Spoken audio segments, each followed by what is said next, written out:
closer related to dogs than cats.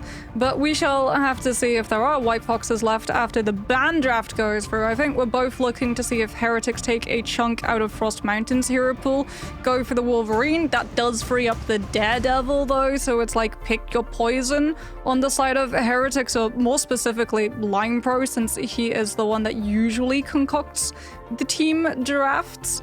And if you let Wolverine go for the ban, yep, there it is, then that does mean that Shikigami can also go for the Rocket as well. Daredevil going to be banned now. Bit of the changes here. And yeah, the Wolverine, I remember Enzo, I think it was saying that Frostbite was a Wolverine merchant, specifically. And Shikigami, Frost Mountain saying that Team Heretics are a triple strategist merchant team. So there's been enough beef brought across both sides. But yeah, no surprise the Wolverine's banned now, because it also means that Laylis is probably still going to play the Cyclops if it's appropriate, but that team up isn't going to be available.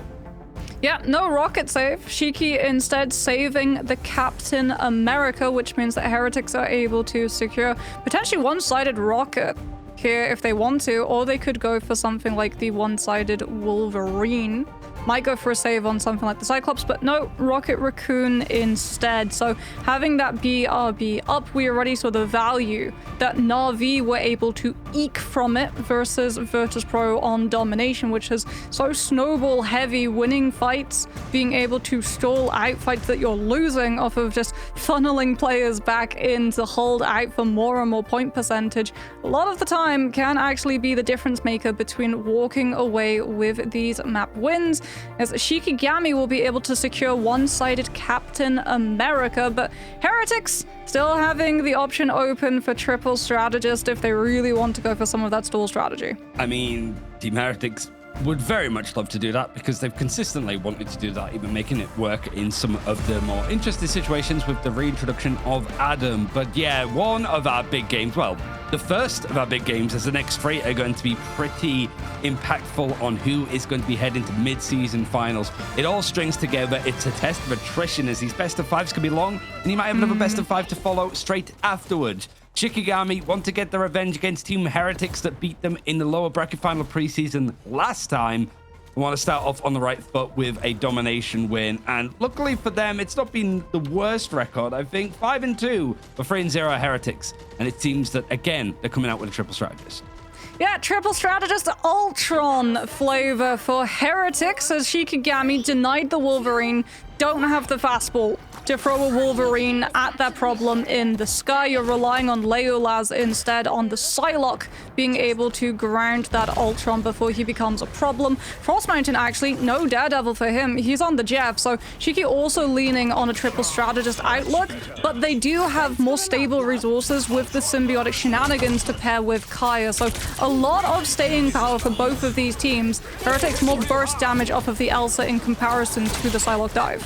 Kaya finds that first pick onto Enzo, though, that's trying to go for the mag, maybe expecting that there was going to be a Star-Lord out in play, that they want to try and mitigate some of the damage. But yeah, interesting lineup, as yeah, Cap is going to be on that White Fox. The White Cat is giving them some, like, keen advice, I suppose, on what characters that they want to be going for. And Shikigami actually might be looking to take the point first. A little bit scary, as Ultron was frozen down to the ground from Naga, and Portal front in straight away from Team Heretics. Not the jump play that we expect, but an early one to make sure that this fight stalls out a little bit longer, and they might be able to turn it around off the back of the Maelstrom, connecting onto the backline. Kaya finds himself another keen trade, trying not to swing his way right into the portal and end up towards the Heretic spawn. Actually gets taken out for his trouble. Shikigami might have to give up some of the space, as there's 5 players on his Heretics team, all stocked up on top of it. The last one that's not there quite just yet is going to be Tanuki coming back onto the Elsa, as this brawl is still ongoing, Moxie. No one is budging. Heretics are about to hit Rage of Ultron to be able to hold their position, but Shiki going to be able to stabilize with the It's Jeff. Kaya using Feast of the Abyss at the same time as Beetle, but Heretics with the Rage of Ultron first, going to be able to get some healing power as well as the potential of taking Frost Mountain down. The Jeff's able to actually escape the Wrath of the Ultron using that cover. He has 2, but the speed bubbles were not set up, so Frost Mountain not able to complete pathing off of the map, but removing them from the fight temporarily was enough for Shiki to finally push out Heretics and claim the first cap, as Ultron actually swaps to the Star-Lord, We'll have to wait a little bit, though, before you compare that ultimate with the Gambit. Heretics might just decide to use it on its own. Oh, that's the butterflies. Hot tempo, hot play that is going to force out the Royal Flush on the other side, but it is Ken that gets taken out first. So Fate of Both Worlds is going to be used instantly from Team Heretics. Moving from 3 strategists to 2. Back-to-back ultimates at least allow a pick onto the duelist on the other side. Now you've got the Glortrox coming through. You get connected onto the Kamiho, but it's not going to be moved by the Glortrox. I think the White Fox is a little bit bigger in this form, and Cav is actually slaughtering this backline, cutting through these Chickings like easy prey, and Heretics with big ultimates dedicated find very little for their troubles. Double ult fight from both back lines. Shiki more than happy to actually make that sacrifice, since Eastor still holds the Freedom Charge sustain that Heretics will be lacking providing for the rest of their team. So you have survival options into this Galactic Legend that Heretics will look to use with that Ban Hammer, just chunking through some of these players onto the backline, fully forces Shiki to have to just ward around Lindstrom, but they lose the Luna regardless. Still, though, staying potential of stall, if they really want to gain as much point percent as possible. The Vanguards are still up. Kaya actually takes a chunk out of Heretics just to be able to prolong the percentage. Yeah, if you can get this up to 90% at the very least, Freedom Charge is even going to be dedicated. You could maybe get this to 99 as progression now for Heretics is starting up, but a pick onto Alex is kind of scary. No, Bira back is going to be available for them, and now a Galactic Legend is going to be used. Still in the hands of Shikigami is this first domination point, and actually the Galactic Legend gets galactically lost, as Shikigami are actually holding on to this first point with the attrition that we said that they needed. Team Heretics using a lot of trying to combine these ultimates and strung along. Shikigami take this first point. You can tell that Shiki, after that 5-map series yesterday, went away fully aware that they would be banned out of Fastball in all of their rest of the matches, and they had to have a backup option for Frost Mountain to be able to play. Like, the fact that he has the Daredevil available to him, but you're still running him on Jeff to have the triple strategist to stand up to the sheer stall potential of Heretics, but then you get that extra survivability with the symbiotic shenanigans. And then on top of that, Ishidor, off of the Captain America save, has a 4th defensive for Shiki to be able to rally around with the Freedom Charge. Like, if Shiki get the first cap, it will take so much from Heretics to be able to break through the sheer amount of resources that they have. It will rely on the Star-Lord Gambit ults combining just to have any chance of being able to be the straw that breaks the camel's back, which is all of these defensive resources that Shiki have at their disposal. No compositional changes. Heretics sticking on that 2-2-2. You got to say, if Black Cat wasn't nerfed, she would be really good at this composition instead of the Psylocke with the team-ups alongside like White Fox and Cav. Like, there's a lot been strung up together from Shikigami. This Kai is going to be the one contesting the point, just going on his like daily run, meeting up with fellow symbiotes on the home planet of Clintar. But Royal Flush is going to be the one that's used first from Heretics. Seeing it from Frost Mountain's distance, he's using it as much as he possibly can. And seeing it from Shikigami's perspective, considering there was a Royal Flush used on the other side, Moxie, pretty Sunday drive. Yeah, they might as well be on vacation. And that splits you from your Star-Lord ult as well. Cosmic Ion Amplifier invested from Alex. Leolas can just break that, though, with Dance of the Butterflies, not allowing Heretics any movement off of the Rocket ult. Lindstrom a little bit late on using that Luna ult, though. Already down both the Venom and the Psylocke. So Heretics being able to take the Venom out, just having Kaya to Strange. deal with the stall potential of Kaya, like you said, going for that Strange. Shiki's players trying to just keep Heretics off of the cap so that the portal has the time to come through, as Tanuki is in charge of dealing with the land shark. Frost Mountain, he hasn't gone down yet. I understand why. Like, what's the point in fighting him? You can't. But it allows time for that portal, and Shikigami know that these first fights of domination are the most impactful, and they're not willing to give it up for anybody. But the eliminations coming through, Bira back means that Team Heretics, I think, still have the player advantage, but Kamiho means that there's a few more animals that are out on the side, and Isidore is rampaging through as well. Very close to a Freedom Charge, meaning that this triple strategist feels like there's going to be 4 on this objective, 4 on the point. Team Heretics, the kings of stalling, might have had their crown taken away from them as it's Jeff is allowed Shikigami to continue on. But with everything that was used, Galactic Legend now going to be countered in from the Freedom Charge. Gambit is going to be spat away. Ken right on the edge of the map might not have the chance to dash through. He does, and so Frost Mountain's just going to try and take this one-on-one as much as possible. The problem is that he's taking it right next to a health pack, and so all this has done is taken one of the biggest strategists that might have built his ultimate up in that time if he was in that fight. He is unavailable, and the point I mean, not just that.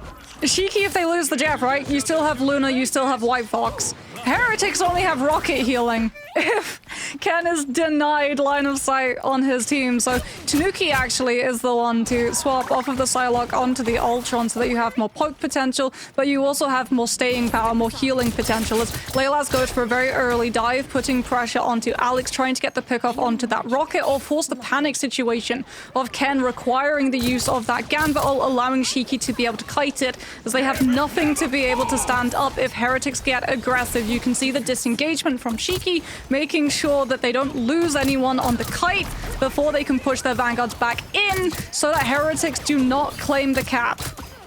Still a foot on the point now. Shikigami has stolen this out to a absolute T. As Heretics off the back of the Royal Flush, really not getting all too much in the end. Yan Amplifier going to be used to try to counter, but Ken gets taken out. I would have thought that the Yan Amplifier might come in with the Galactic Legend in before, but it seems that Naga doesn't actually need the ultimate to be finding the picks. Same again though for Shikigami, losing 2 players, then deciding to use the best of both worlds, fate of both worlds, and now you've got a Kamiho that's about to string online. You don't have the Strange Portal that's going to be that useful here, but what you do still have is control of the objective. Shikigami just constantly keeping Heretics in the black when it comes to the actual expenditure of ultimates, and it might be enough actually for the Galactic Legend to push past these strategists. Nothing is available for ultimates, but there's still just enough people on the point. Kaya using the resilience in order to keep surviving. Naga's ultimate gets nothing.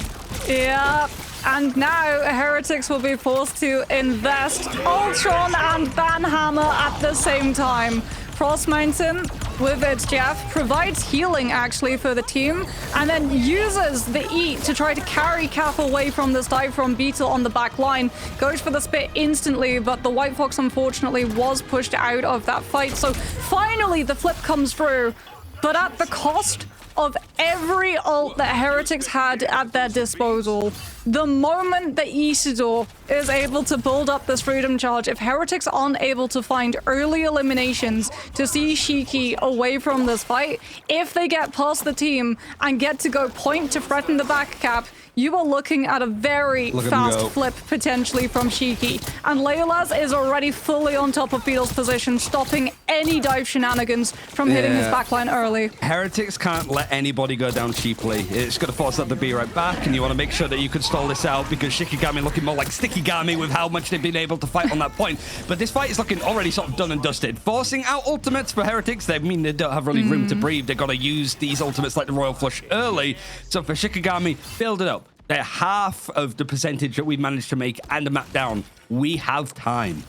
Yeah, and they'll have Portal back as well. Like, you build up Freedom Charge, you have Fate of Both Worlds from Lindstrom to accompany Kaya's Feast of the Abyss. Heretics have to rely on Cosmic Yawn Amplifier and just picks off of Enzo's poke and ult. And Shiki thinks that the time is now. Freedom Charge from Isidore, lives the Banhammer, as Enzo still has not invested it. He's biding his time, he's waiting, gets hit by the charm from Calf though, and Shiki have been able to brute force past Heretics front line.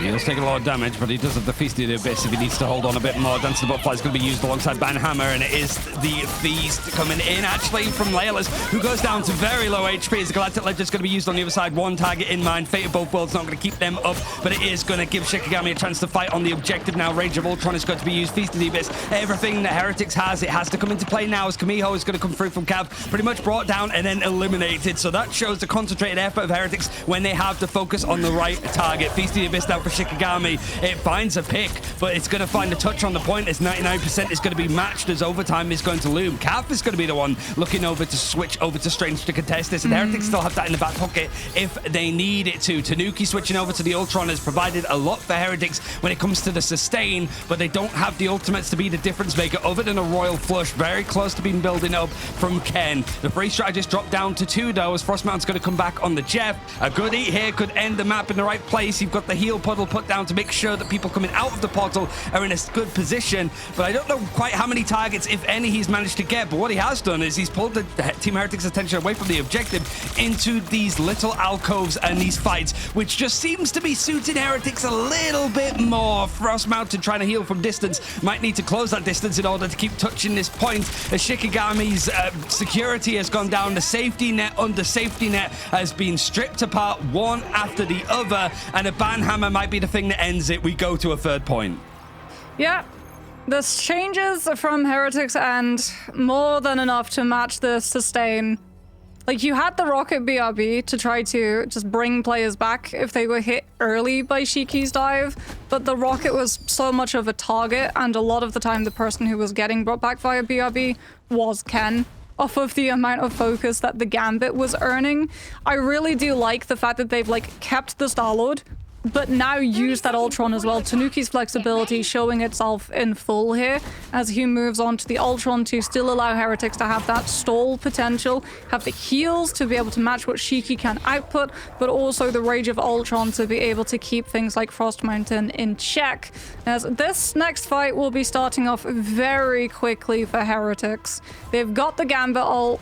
They know that everyone from Shiki don't really have those resources outside of things like these symbiotic shenanigans. Lindstrom, Calf, both down from their ultimates. Heretics will look to hit fast and hit hard.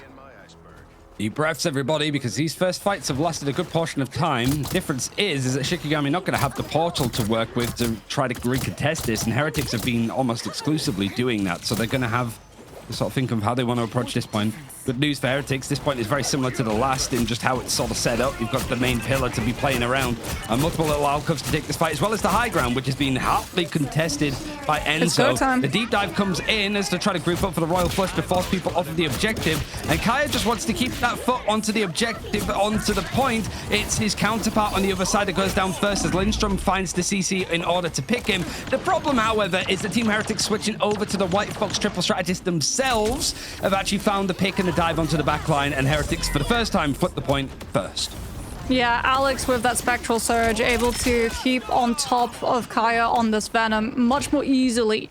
With the Charm connection, it means that the Venom's not able to freely engage and disengage, potentially even use the shields to be able to play their own life. Kaya can be a little bit more forward though, since he does have Feast of the Abyss for this next fight, and Heretics burned both the Ultron and the Gambit ult early, so Enzo buys the team space and time to build Alex's ult with the Banhammer. Shiki forced into actually using Lindstrom's ult, have to find an opportunity for damage boost capabilities, or that ult's done with very little value except from just walking from choke. Kaya is very much like, my point, mine, go away everybody. Even the Feast of the Abyss is going to be dedicated, and he actually just get the connection onto Enzo that just seems to drop right into it. It seems like it was going to be pretty barren at that point, but that progression that was made on the point, or at least the turn that was attempted from Shikigami, going to be shut down as the Galactic Legend finds Kaya on the exit, and Heretics holding on to good portion, good ultimates, and Shikigami might start to be a little bit more stressed now with how this is going. Yeah, such an early Luna ult. Gained very little value. You still does have the Freedom Charge, at least for Shiki to be able to engage off of. You have more sustain. It's Jeff actually invested before Alex uses that Kumeho Unleashed, so you don't go with the Freedom Charge first to force Alex to have to match the sustain and use the Jeff ult to counter it after, which means that Alex now gets free Fox ult. Miho stomping through from Alex this time, gets frozen out as Cav has hers available, but maybe not a good chance to actually trade it out, like take a lot of damage, has to go and use it now, but the focus is there actually to make sure that this Camille ultimate isn't going to quite last the same amount of time. Managing to disengage at the very least is Alex, and now the Banhammer from Enzo, which has actually provided quite a lot in these like more scrappy fights where ultimates can't be relied on. That with the Rage of Ultron, two perfect ultimates to make sure that an even fight isn't quite even anymore. Shikigami running on fumes when it comes to ultimates. You can see Kaya already looming over towards the Strange to allow a portal play, but it hasn't felt close on this one. Heretics have been the ones that have actually kept their foot on the objective and really ushered Shikigami away from it. The portal might be there, and it's just in the lick of time. Requires Lindstrom to be the first to touch, which means that he has to be the one to deal with this endeavor that's thrown at him. Heretics showed that attrition is the name of their game as a reverse sweep on Celestial Husk. Yeah, you can start to see the cracks showing, I think, from Shiki. They knew how to use the Jeff composition for stall, but it was totally a different story when they had to play it to retake. Honestly, if they're not going to play Gambit, I think going for a first save on Wolverine, the way that Rad would prioritize crazy kitties like Black Cat or Wolverine early in their ban draft, would allow them a much greater chance of building compositions around Frost Mountain. See how this one is going to go for Shikigami. It's their map choice, and we do like full best of fives between these two teams. We'll see if it goes into that after this.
정오의 시간.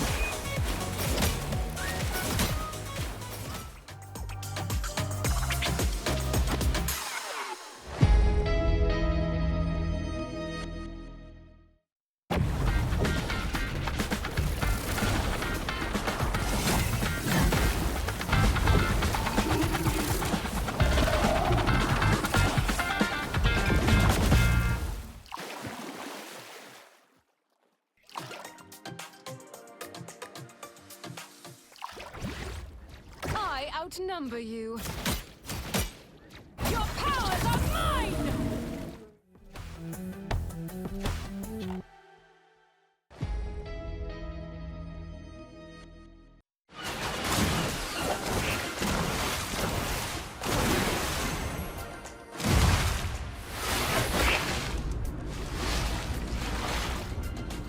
Assemble!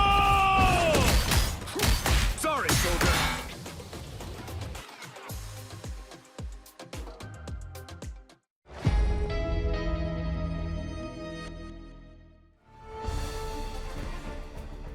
We are back, and so far this hasn't been a stroll on the beach for either team, but it could be a stroll on the beach for you. With the Loki Seaside Siren, White Fox Coastal Kumiho, and of course, the Captain America Seaside Sentinel. Ryan had a great joke yesterday of there's nothing more humiliating than being beaten over the head until you are sent back to spawn by an inflatable duck ring. But you can do so in your games with these skins all available now, so you can head into game and grab those yourself, including popping some balloons to try and grab them.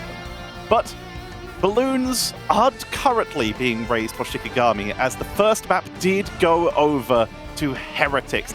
But it wasn't easy, Moxie. This was a bit of a close game. Yeah, no stroll, that's for sure. Marathon, I think, is more fitting of a description for how long the first 2 points went, at least. When we went to that third one, Heretics much more in control. The swaps that they did were very impactful, and I think you saw the cracks from Shikigami. They knew how to stall with that composition. They knew how to play the long fights. They did not know how to play the retake. And Ryan, Naga with the MVP there. We were talking, Moxie just mentioned it. There were some really good swaps from Heretics this game. It had to be, yeah, because it felt like the whole idea of their composition, they were still trying to go for the triple strategist to begin with, just moving things around to make sure that Naga was on this and Tanuki was able to go into the Ultron. Looked to be the difference maker, because it was the likes of Rage of Ultron, Banhammer, just really beating down Shikigami's big ultimates, big cooldowns to really give Naga the space to go in with the Galactic Legends. So I do like the sort of switch around. Heretics are very good and flexible at changing stuff on the spot, even if they're a little bit slow to adapt. We have to say that Shikigami coming out in the right idea. The main thing is, like Moxie mentioned, is it worth protecting a Gambit if you don't really have the intention of using it? If you want to go for triple strategist, you're not going to get the Mantis. Heretics is certainly not going to let that happen. But is it worth even getting stuff like the Wolverine protected, because Frost Mountain has been so key on it? It is a good question, but the Gambit has been so instrumental to these teams. It's going to be bucking at their heads. Like you say, they could get their hands on that Wolverine, but if suddenly your draft just plays out perfectly into a Gambit draft, how much are you leaving on the table? It's a tough situation to be in, Moxie. Yeah, I mean, we've seen, though, Frost Mountain has been able to shut down Star-Lords with Gambit before on the Wolverine. And Shiki, they used Fastball. Their last series went 5 full maps versus Strays, because for the last 3 maps, they just leaned on Fastball. That was the reverse sweep that they sort of just worked out, okay, we're a Wolverine team, East was a really strong Hulk player, let's just go for Fastball and use it to totally shut down the front line from our opponent. You don't have to have Gambit to be able to enable that. So I think, honestly, for Shiki, it's about identifying your specific strengths as opposed to playing to the meta that a lot of teams are conforming to. Shikigami looking to maybe rub some salt into the wound from yesterday, where Heretics just missed out on qualifying for those mid-season finals versus Virtus Pro. So Shikigami looking to take them there for map number 2. Can they bring it back? I leave you with Ryan Central and Got Moxie to find out. See what the Shikigami coach of Calf's Cats said in the break. See if there's going to be any changes with the draft. I mean, they were interesting with how they were sort of going for the one-sided, like, invisible woman, which makes sense if you're going for the fastball. It's one of the sort of main counters. Looks like the first ban isn't going to be any different so far, and yeah, they're still going to protect the Gambit. I don't think this is too much of, like, a big issue that they're making, but you would like to see them, like, use Gambit considering it's available. Yeah, and Heretics, I'm sure, will follow up with a ban onto the Wolverine as soon as they are able to, once they've just removed issues of, like, the Rocket that you have to be concerned about, Gambit, Rocket, Star-Lord, not free heroes that you want to see making it through the draft, because it just makes your job so much harder. You have to get the eliminations as, yeah, there we go. Heretics, yet again, prioritizing the Wolverine even above the Rocket that Shikigami have not so far played. As Heretics now get the opportunity to go for a save, is this the Rocket themselves so they can secure it one-sided yet again? Nope, Captain America. I mean, it means that you have the sustain and dive to jump onto the point, and, well, it's sort of looking like Beetle has been one of the best Captain Americas in the region. One of the players on this roster that hasn't attended an international event and looking to change that, as he is the only player that wasn't on that Citadel roster now, with the addition of Ken coming back over from the Americas region back onto this team under a different banner. Rocket is going to be the final ban for Shikigami. Might want to protect it here to get it one-sided, or they might want to make sure that this is as mirrored as it can be by getting the Captain America themselves for a Cedo. Yeah, freedom charge, and like you said, the stall potential of even if you lose a fight, at least you can stall the objective to secure taking the next one when you're on a more even footing, or potentially even full advantage ultimate economy with your opponent. Heretics now might decide to match the Rocket ban as well, since one-sided BRB is not a fun thing to have to contest, plus Phoenix being out of the meta entirely from the nerfs that she has means that Cosmic Yarn Amplifier has become that much harder to break. No Wolverines, Daredevil still available for both of these teams. It is Midtown. This is one of the more harder maps to be able to pull off dive on, but we shall see. As something to note as well, Ryan, is that full stall strats available for both of these teams. Loki, Adam, untouched in the draft alongside that invisible woman. We know that Heretics will go for a triple strat outlook on their defense, but do Shikigami decide to match the way that they rolled out on triple strat earlier? It's a bit of a mixed map. Heretics have actually lost the last game that they played on it. Come on, against Leolaz. Pro. Do it. Swamp showed the way. It would be stellar. And I mean, we know that there's been a lot more communication, shall we say, a lot more scrims from across the pond, also into Pacific as well. Like the Pacific, like Oceanic teams have been scrimming Europe teams. I would say who. Well, the anti-heal as well, right? How do you beat a team that relies on so much healing? You apply made too much anti-heal, sense but that he switched off of it. I mean, it's okay because Kraken Impact is also one of those things which can keep up with the amount of revives that Heretics will have at their disposal. Plus, you can hook players out of things like Invisible Boundary. We've seen Shiki in the past utilize this Bucky to just grab players out of position, depositing them behind Kaya's walls to break line of sight so that the backline will not be able to save those who get grabbed. Now, I think a lot of focus goes on to the front lines for both these teams. Like Kaya versus Beetle as a head-to-head is the one to watch because Groot can find a huge amount of value blossom in the right situations if he is left to his own devices. But the longer that these first fights go for, if it's not going Shikigami's way, the worse it's going to be because Ken is already 64% of the way built up to having his ultimate. Naga's behind, but it does mean that Ken has the option if he wants to go for the counter revival or the invisible boundary. Doesn't matter. Feels like he's got that available to him, but that strangling prison on the side of Shikigami. Kaya was getting very close, but Enzo's full focus takes him out, which might have really set this up for Team Heretics to dig their heels in. Yeah, it's a slow crawl for Shikigami, unless they can just grab players out of position and follow up with the vulnerability of Cap's Terror Cape. Like, force Loki Lamps from Ken, force Soul Bombed from the Adam Warlock, and only then can you truly commit to walking. Ken's got that ultimate. ready to go. Will likely go for a copy onto Alex. Brought on by the Strangling Prison Wombo combo of Kraken Impact. They're looking to put the pressure onto the Adam, forcing the Soul Bomb before Kaya uses that ult. And there's the elimination onto the Invisible Woman. Ken copying the Sue as opposed to the Adam. That might be a mistake that Heretics pay for in the long run. And that was Frost Mountain just being an absolute pest in the backline. His dive, he disengaged. The focus shifted from Heretics to try to maybe deal with him, and that's where the Strangling Prison was dropped in. Lindstrom goes for the copy himself to see if he can actually push this onwards with the Eternal Bond, and things start trucking along finally for Shikigami. You do have a camera revival 10% of the way there, but Shikigami having plenty to work with. Heretics burned Cocoon. So if you lose the Adam halfway through the ult and Frost Mountain being on that Daredevil, like, Cath can use Eternal Bond to drive deep into Heretic space to deny any safe position of using that Adam ult. This could very quickly be cut short. Tanuki is on the Magneto having a Meteor. He's not got a big ultimate to be eaten, but Silent Seduction is going to be the thing that's going to force out whatever is available for Shikigami first. It's going to pull Frost Mountain out of position, and that has provided maybe a window for Naga to sit back if the ultimates are needed. The Eternal Bond is going to leap in from Cav to try to give some more offensive options, as well as the lamps from Loki. That regeneration domain is going to have those copies bring up that healing as much as they possibly can in this engagement, but Heretics holding on, not needed to use any much more outside of the Psionic Seduction, but Shikigami also trying to combine these ultimates together. Let the Devil Out is going to bring out that Meteor M in hand. He's just trying to find the right target. Hits the brunt of Groot's face and doesn't find the elimination off the back of it, but the other Vanguards find the picks with just a dive in on the fight. Shikigami losing out on numbers, and that time Wick is burnt down to 40 seconds. This, I mean, with the speed that these fights go on Triple Strat, this could very well be last fight before Desperation Strange TP.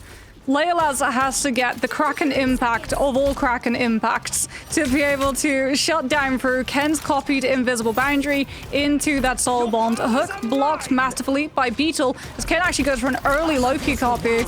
And gets the cloak and dagger. Eternal Bond pushes Shiki all the way back. They can't simply disengage something static like the boundary, and that forces regeneration domain from Lindstrom too. It's a couple of those moments that we've seen. Ken is very good at just being like, this is mine now. The copy is going to come in for Eternal Bond for Lindstrom. He's just going to wait to use it, see if he gets out some more of the kit from Cloak and Dagger. Notably, some of the anti-heal from the Terra Cape as the Kraken's Impact is finally going to get used from Leylaz. You have the Karmic Revival though for Naga. He's going to have that Life Cocoon back at this rate. He went down pretty low HP, and the combinations aren't quite bopping along for Leylaz. He's only got one reset as the Eye of Agamotto's going to come through. Doesn't connect onto anybody, but it is going to force Shikigami into some more precarious positions that have actually turned into their advantage. They're finding the picks, but Camera Revival's brought back too, and you're very close to having a Psionic Seduction. That is about it. As soon as it was available for a Seador, he brought it out. Same with Eternal Bond for Cav now as they want to really push back these players. There's maybe an Invisible Boundary just available for Alex. As soon as he gets it, it's going to go down just on the edge of this point,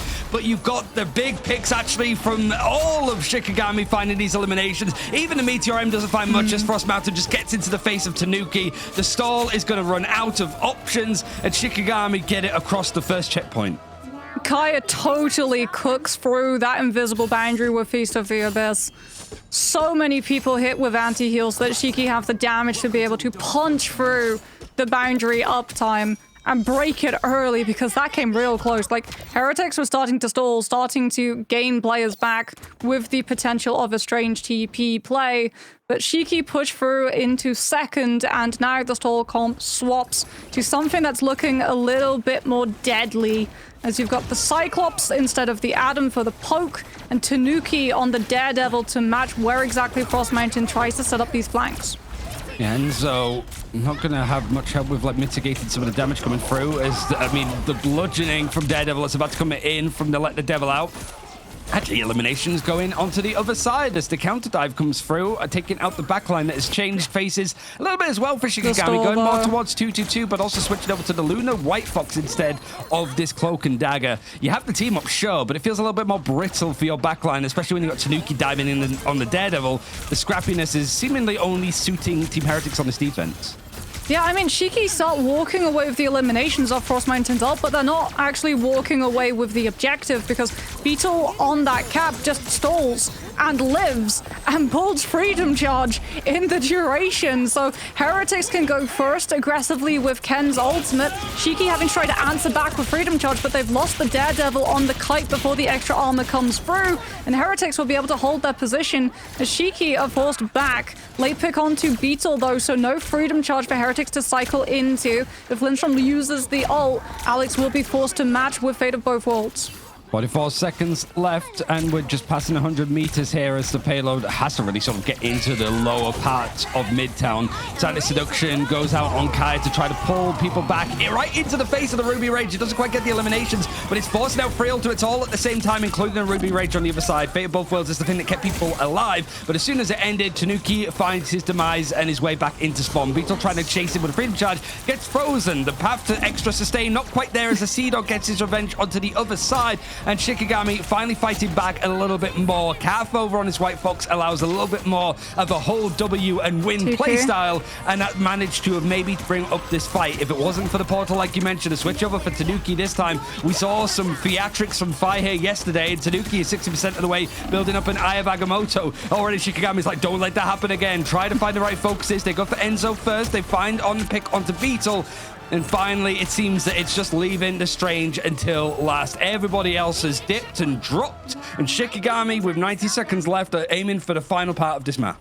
Yeah, but they're running out of time. That's what Heretics are known for when we play these convoy and convergence maps. Take so many fights, be so hard to totally wipe off, even if you're losing, have the cap to be able to stall the objective, that it forces your opponent time on time again into the OT, and Beetle's up to his old tricks.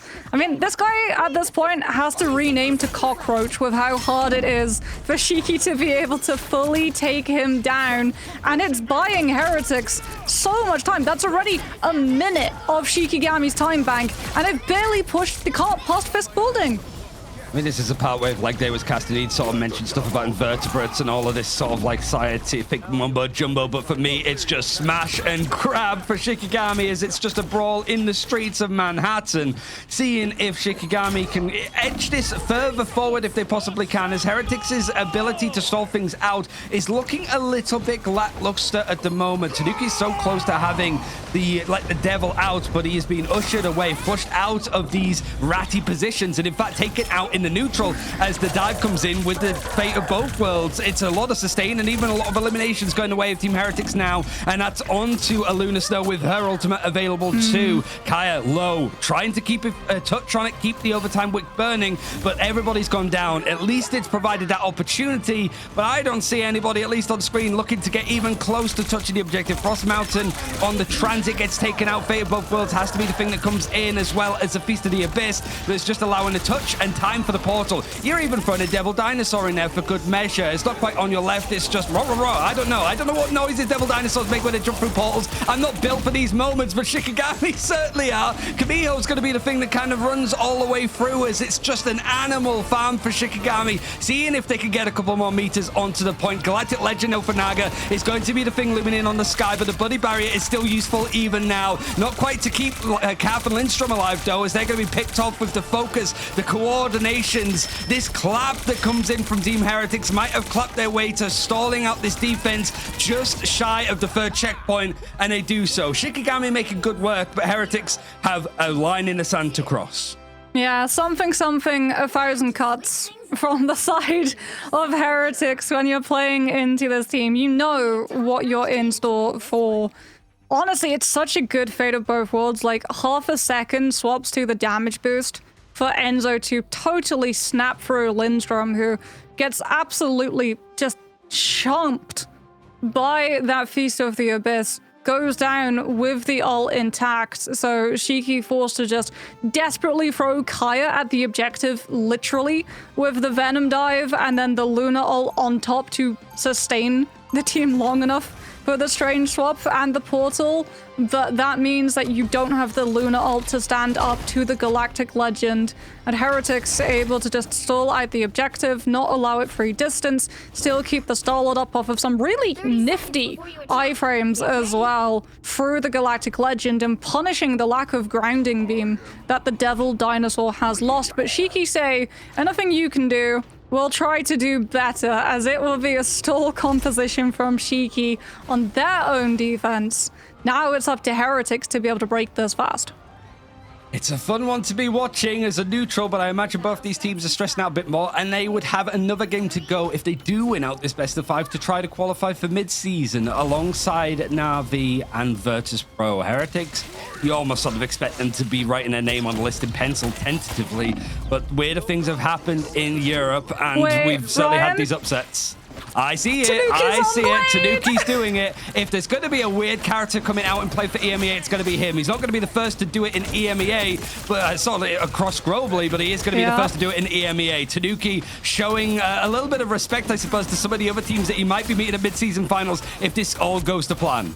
Well, no 1,000 cuts, but definitely 1,000-fold slash that Tanuki is trying to build up to pair alongside Enzo strangling Prison to slice through the properties of that invisible boundary that Kaf is able to build, but Heretics will have to hold off. They lose the Blade, they lose the Cyclops, no duelists in this fight. It's time to disengage without losing more players and losing more time. Full regroup assembled. Tanuki's off to the races, up onto the high ground to go clear out Leolaz. Just trying to get the stacks built up in the end. I am Groot is going to be used. Struggling Prison for Kaya.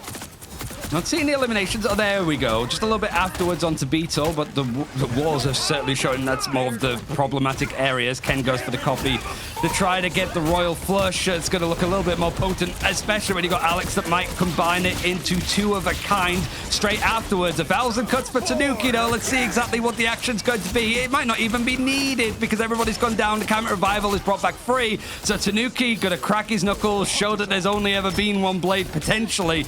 Maybe not. I feel like I'm just being baited out, just waiting for the moment to finally see it outside of a zombies game, Moxie. But Tanuki is holding on to it. I mean, he's just using the sustainability of the lifesteal to go body check the Vanguard, splitting SHIKI's backline totally away from being able to keep up the Cap, the Groot, or the Mag. Having the damage reduction off of the block, there's the 1,000-fold slash invested in main. Lindstrom reacting with the regeneration domain, able to keep SHIKI up though, and Kaya takes the blade down. Yeah, it's a bit of a go quietly into the night moment, but at the very least, Heretics have been moving forward. It hasn't been the flashiest, it doesn't need to be. Tanuki has a job to do, and he's going to do it, whether it's on a character we barely see or not. But Strangler Prison now going to be used on both sides to keep things sustained and simple. But Shikigami using a Freedom Charge allows him to sort of try and survive a little bit more out, but it's not going to matter. Zenzo has found himself too, onto the backline no less. I don't know if there's going to be time for Laylas to go in for this portal. There should be, as he's going to be the one to sort of bring it back in, but this might be a bit more of a staggered approach. There is a little bit of a window of time. And doing it towards that, they have a bit of a chance to hold on for Kaf, who was one of the last to go down. You're right. Visible Boundary is going to be thrown in as soon as it possibly can, and that finds a pick onto Enzo. For ultimates for Heretics, yes, you're very close to having the God of Mischief that might go in for a copy to go for the Royal Flush, see if this attack can actually hold W and bully these players from Shikigami off of the objective. And with a blade, it's not going to matter too much because Leolas's Maelstrom finds quite a lot in the end. Ruby Rage very close, as well as your own God of Mischief that could go for another copy of an Invisible Boundary. That would be nice for Lindstrom if it allows to sustain, but luckily he might not even need to have it in hand, as Heretics sort of ran out some of those more offensive capabilities, trying to go back in now that they have that Royal Flush, but it's a bit of an in and out prospect. It doesn't really feel that they have that like go in moment that Shikigami have built up. They've gone for the copy, and he's gone for their own Royal Flush on the other side. Yeah, Lindstrom got the match to Alex. So now it's all even, but you do have more poke with the Cyclops, more pick potential. Ruby Rage connects onto so many players from SHIKI who are funneled up on that one side of objective, trying to play it safe and keep that position on the objective. Feast of the Abyss from Beetle should seal SHIKI's fate. No more portal for stall to allow Kaf to come back with a saving Invisible Boundary. By the skin of their teeth, Heretics send us to second. And this continues on. Whilst we have a moment, Blade, Midtown, Moxie, why? As quick as you can, because we have a bit of breathing room. Yeah, we do have somewhat breathing room. I mean, like I said, we're seeing him just invested much you would see like the Wolverine to be able to go put pressure on the Vanguards. And just like the Wolverine has the passive to proc to be able to keep himself safe and not rely as heavily on team resources, Blade also has both the lifesteal but also the damage reduction from the block, right? So Tanuki's pushing Shikigami back, splitting a lot of their Vanguard from the backline, which is depriving Lindstrom and Kaf of these opportunities of having first ults ahead of Ken and Alex. Trying to build it up all away if he can. He's doing the damage at the very least, but he doesn't want to be really shooting his gun. If he can get close in with the blades as the namesake, that's where he wants to be trying to fight. And Shikigami have to sort of respect it, as you sort of see it. Certainly with the group walls, getting stuck between a rock and a pointy place is going to be very tough for Shikigami on his defense. Could spell the end. Freedom Charge is going to be the one dedicated to allow that more defensive fight to come in, but 1,000 Cuts is going to come in on the other side. It's more of like a get out of there moment for Shikigami, but I haven't seen the eliminations come quite in as Kaya's managed to survive a good portion of time up until the very end. Like Frost Mountain is actually the one to go down as Ruby Rage from Layla's is going to find a pick over onto Enzo. That Freedom Charge did a lot to keep Shikigami going because both strategist ultimates are available now.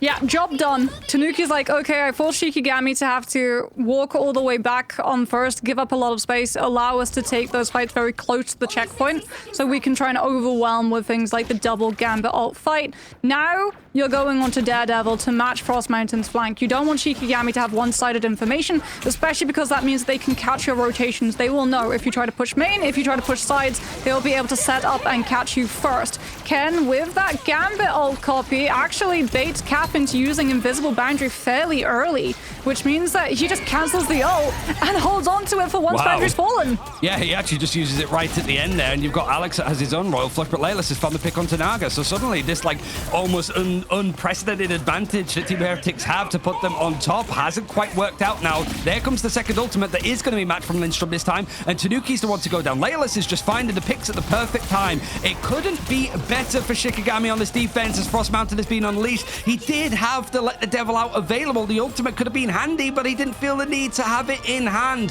Heretics now might need to go for something to try to touch, and Portal is going to be very much on the last second. If it wasn't for Naga, I think throwing himself onto the objective right at the end, it means that there's a player down. 3 versus 2 on the point in favor of Heretics, actually. As Shikigami trying to use this as a chance to try to regroup. They don't have the sustain. They don't have these strategist ultimates, but neither do Heretics. You're waiting for that Ruby Rage to come in. It's getting lined up alongside the Devil ultimate for Daredevil. There's the pick up to Tanuki, and Laylas finds himself another first blood in these fights. The Vanguards both using these ultimates offensively and defensively. His Freedom Charge, Silent Seduction are going to be used in tandem, and Frost Mountain actually goes down. Shikigami hesitated, it felt like. Yeah, they didn't have these big ultimates to turn the fight into their favor, but neither did Heretics, and now you're just providing them an opportunity to spring this forward, and they're pushing towards the end of this checkpoint. Cap will have Invisible Boundary to stand up to Galactic Legend. She's going to have to use it on the objective. Everyone from Shiki perfectly placed themselves within the confines of the boundary. And once it drops, you'll have Freedom Charge. And Heretics step off the point. Oh, we're going to have to sort of look back at that one in the end. I think it was very key ultimate from Cav. Naga wanted to try to intercept people making their way back in, and it just seemed to like miss out. Too much of a focus, too scrappy, but it does honor up the series 1-1. Means the Heretics have to make a bit of a longer approach to this one, but it was a best of 5 last time, as I keep mentioning. We'll see where Heretics want to go, as their choice is going to be Convergence after this quick break.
We are back and we're sitting at a beautiful even score as Shikigami bring it back despite the attempt of Blade to burst on through.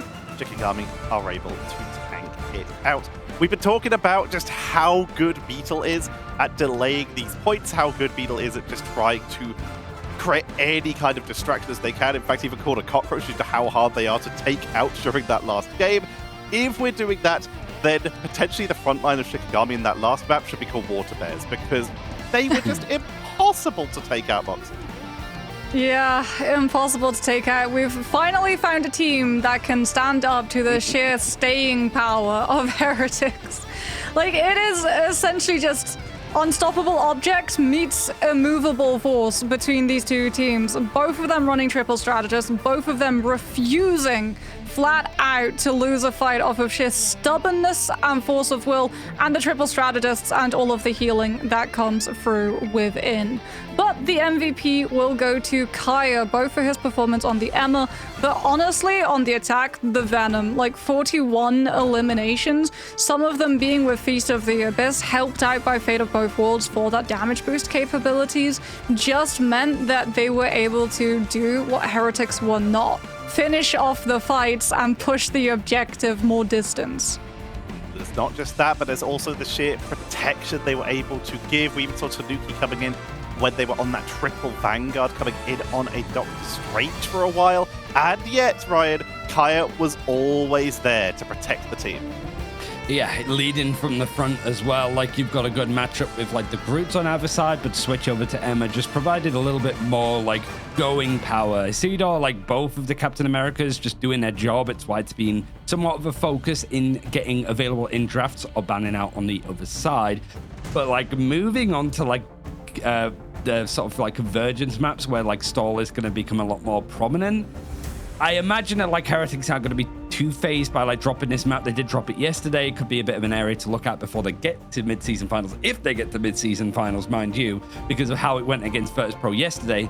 But, like, that's in the past. You have to focus on how much of a long series this is going to be and try to find these, like, different openings, because that was a draft where it was, like, mirrored on both sides. There was no character that was available to one or the other. Both teams had the exact same characters available, which wasn't a Wolverine, which wasn't a Rocket. Need to find some opportunities elsewhere, perhaps, for Heretics if they want to keep things going. That was also Shiki using Gambit, right? Yeah. They went for the first save on Gambit. First round, did not use it once. Like, not even when they started losing the round did they swap to it. They just stayed with the triple strategist and the Jeff.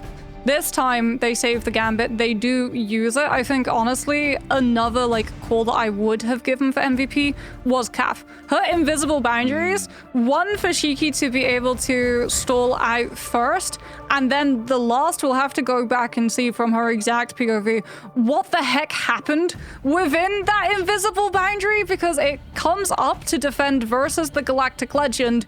We don't get to see into it. We're following Star-Lord POV with the ultimate, and suddenly the map ends. So Heretics might have, like, stepped away because they're worried about the slow. It could have been a force physics from Kaf as well to just push everyone off of it, and no surprises. Stall will continue. Triple strategist, very much the spice of the week as we head to Lower Manhattan, a map that Heretics were able to totally slow and stall Virtus Pro on yesterday.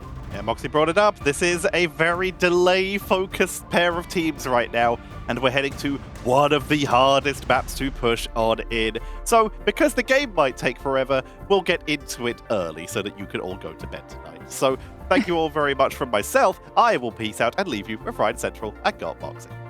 Neither team has lost on this map, as we've sort of been mentioning. Heretics did win against Virtus Pro here yesterday, and we also saw Shikigami beating Fire Strays here in a long best of 5, much like preseason, and also beating Reason Gaming, another team that was eliminated yesterday, but that was over in the group stages in Group B, where Shikigami, you've got to say, weren't really tested that much in their group stage. The only team that managed to get a win over them were the ones that they're facing right now in Team Heretics. So this is likely going to be the same sort of compositions. Just a quick snack if you want one. No, Beetle's fine. He doesn't want it. Naga always, like, he's always a strategist in heart. He's there to support his team as much as possible. True, actually, yeah. Strategist both in-game and off the field. as I think it's very important, like, both of these teams understand this is not a sprint. This has the potential of being a 5-map series. I think we're expecting it to go a 5-map series. So being fueled, being ready to push through a very grueling matchup will be very important, as if one team runs out of steam, they are sadly ran out of their chances of attending mid-season. But hey, brilliant news for all of you at home if you're watching with your account linked.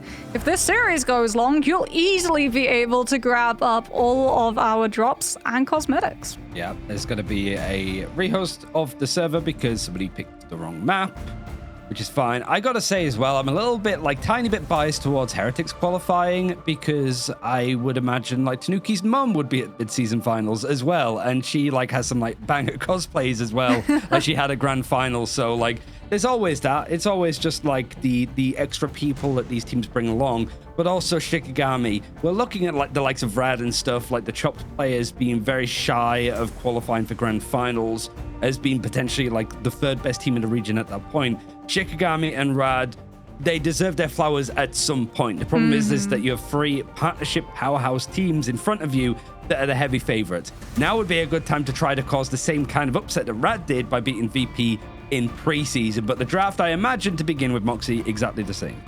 Yeah, I mean, both of these teams likely equipped with both the Loki and the Adam and the Invisible Woman for this draft to have for their defense, so purely just a case of who can beat the stall composition faster, unless we see any major shakeups. I imagine that would come from Heretics' end. As we said, like, everyone that we talk to for interviews always go on about Line Pro cooking up weird compositions, weird drafts, but from both of these teams, they have very similar strengths outside of Shikigami relying on that fastball, which is why we see the continuation of the ban out from Wolverine from both of these teams, as if you're running a stall strategy and you have 3 Vanguards on the field, letting a Wolverine through is the last thing that you want to have to handle.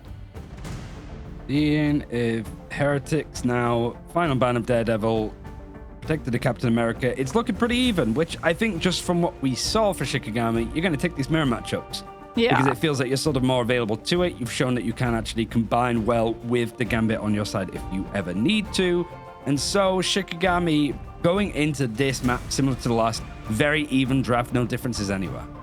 Yeah, and Shiki, they'll be happy about this, right? Because both teams used stall strats on their defense of Midtown, and Shiki were the team to come out on top. So really for Heretics, it's a case of, do we adjust our draft? Which means, like, do we try to find a place of removing something like that Loki potentially, but then you let the Rogue slide with the Gambit in play, or you let the Wolverine through with Frost Mountain in play, or you let one-sided Daredevil through, which makes it very easy for Shikigami to be able to get around your triple Vanguards and go for the hits on the backline before they've been able to build up that cache of ultimates to fully stall out a lot of these fights. So for both of them, full mirror drafts, it really is just a case of play better. Any coordinated claps? I haven't seen any. Might be just so focused on locking in that they just want to make sure that this goes into play, but Team Heretics are used to playing in this fashion, and different to preseason. You've got Ken that's on the roster and Oasis going over to Sentinels and not been played, and Sentinels didn't qualify. I'm not saying that those two things coordinate, but already that's a not play. free. Shiki on the defense, not fielding free. 2-2. Heretics going to be portaling with Enzo on the Strange before swapping. They did this yesterday too. Emma to be able to rejoin the team. So you already have, like, presence behind the point if you want to be able to put pressure on Lindstrom, potentially break Cap's BRB early, as well as Beetle on the Cap has been scouted out. Shiki having to turn attention and clear the Cap does allow Heretics the opportunity of pushing the point now, though. Lindstrom setting up with a clone, see if there's a little mini crossfire that can be set up to build up this God of Mischief. And there has been both of these teams actually with the Loki going for steals on the other side. So Lindstrom not just having access to the Yan amplifier, might be looking to see if he can get a royal flush picked out of the back pocket of Ken. who's trying to build it up at a pretty low pace. Team Heretics tried to go for like this sort of setup, but the one main thing that's noticeable is we're a minute into this one, Moxie. Ultimates, but not even over 50%. Nobody. Yeah, I mean, Shiki just having to clear. They hurt the portal from Heretics. They have to make sure without Daredevil, you don't know who's gone through it before turning your attention back to this point. So slow burn of a fight. Tanuki does get the pick off onto Leolaz before he's held in position with a great Carbon Crush from Kaya, long enough for Frost Mountain to be able to complete the trade. Shiki, though, they actually lost the BRB, it looks like, from Cav. Was not in position to bring Leolaz back, who now swaps onto the Psylocke just for the speed to be able to rejoin his team before Heretics get aggressive and walk onto point. At this point, you can never really make heads or tails of when is the entrance, where is the exit, but Heretics have managed to find themselves a third and another pick onto Kaya. Though Bira back is still not going to be into play, so Shikigami is starting to look a little bit more stressed out. If it wasn't for the ultimates that are about to be available, it's going to be actually beaten Pete to the post. The Yarn Amplifier is going to be used, but the Royal Flush in hands from Ken is just providing a bit more of a bully presence on this objective. Freedom Charge not quite built up yet for a seed up, but very close. Portal has to even be used from Kaya, and maybe Heretics are like, we've got 2/3. We can be a little bit more patient here. We're going to force out these ultimates from Shikigami, including the Freedom Charge. But no, they try to go in with a Fate of Both Worlds on the other side. Glortrox is going to try to be pulled in and pulled to use. The Fate of Both Worlds is just trying to awkwardly chase to keep the players up, and it manages to succeed. Frostmountain gets caught by the Glortrox this time, and it allows into more picks as Tanuki's going to use this Galactic Legend, finds the eliminations off of a Freedom Charge, keeping everybody going, and the point is flipped. Shikigami hold on for a good portion of time, but maybe not enough.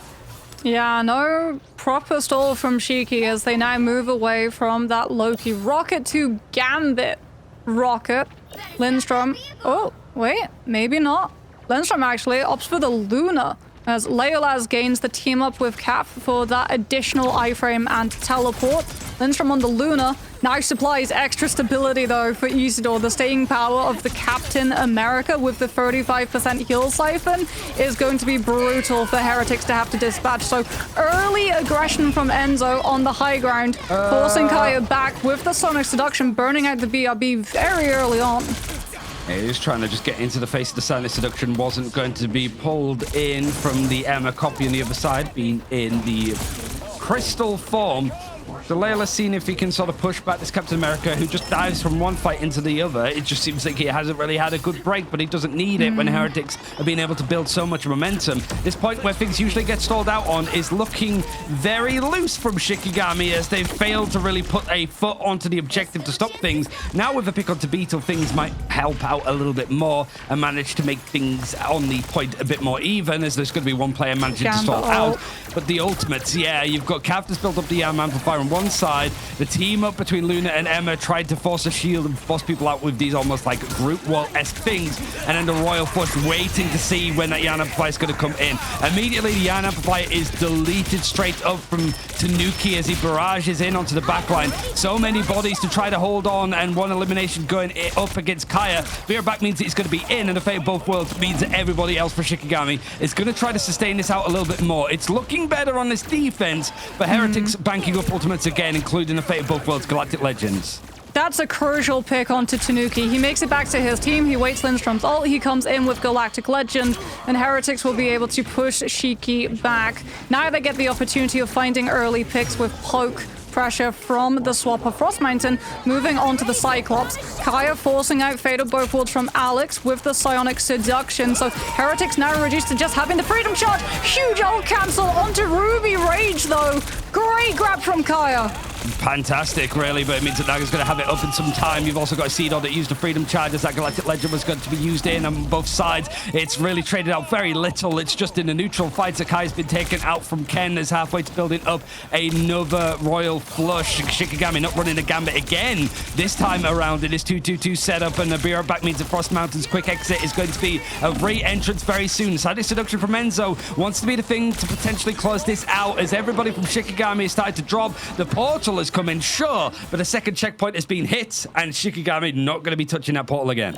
Yeah, but not a lot of time left to be able to full push this map. So Heretics requiring early pressure onto Shiki to stop the objective from being contested. If he still slips past them, it will be problematic. And Enz has actually been instrumental in being able to shut the Captain America's stall down as Tanuki reads out the positions of the backline.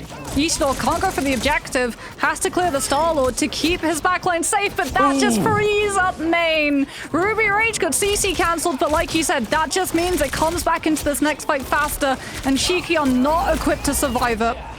And all of these different ranges suiting Cyclops to a T. Royal Flush Galactic Legend means that that combo is going to be a pretty easy one to set up. Shikigami, you're way off of having anything. Maybe a Fate of Both Worlds to try to deal with it, but that's the only sustain you'll have. I mean, Lindstrom, at least, like you said, will have Fate of Both Worlds to try to live Ken's Royal Flush, and then Kaf should be able to keep pace, or actually achieve it before Tanuki builds up that Galactic Legend. Lindstrom with the Luna ult means that Shiki hold their space, and they turn their attention to Eastor, who's out of the reach of the Luna AoE, so that objective continues moving closer. And it means that you forced out the Fate of Both Worlds. So Galactic Legends is free reign in the sky. Fisk's end of his empire here as Tanuki is trying to settle his position up. It's a good freeze, but it feels like the damage is going to be already done against Shikigami. Invisible Boundary trying to sustain this, and you're very much just jumping out from your spawns into the fray if you can actually get there and help it. But the Sea Door's going to be pulled out of the Invisible Boundary, and the spawn doors are going to be held. Doesn't matter how many freezes are starting to come through. Even a Galactic Legend isn't going to be enough to stop this from hitting the end. And Team Heretics, this map choice in Manhattan is very much looking locked down, martial law style by Heretics. Yeah, Shiki just not able to find the soul opportunities with the Captain America, so that they get just compressed into having to take these ult fights where Heretics have so many resources to be able to start off the fight, force Shiki to respond with defensives, and then punish someone who's slightly out of the range of the reach of them. And it's just allowing Heretics to pull ahead player advantage-wise. I think it is just where Team Heretics force these fights to be taken. I think that's something that they've always been good at, no matter wherever it's Berber, Patapim, Citadel, or Heretics. These guys are very good at, like, we know that there's certain places in scrims, like we're going to practice engagements here. This is where we want to be taking a key fight. The ambulance by, like, Midtown, for example. Oh, Heretics are like, brutal. we want to be there for everywhere. And yeah, it's not looking good. Yeah, Ryan, Heretics are like, okay, we completed the map. We had pick potential on our attack. Now, if you complete the map, we force it in OT because it's now time for the stall strategies.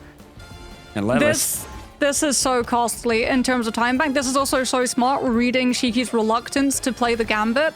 Even when they had the Loki up, Lindstrom so many times was actually copying Kaf with the Rocket Cosmic Yarn Amplifier for like second BRB, and to force Heretics to have to break the amp before they could try to go after one of Shiki's actual players. Yeah. Which means that Leolaz lacks the pick potential when Galactic Legend is paired with that Gambit Royal Flush, right? Heretics will be able to withstand it off of things like Soul Bond or Regeneration Domain alone.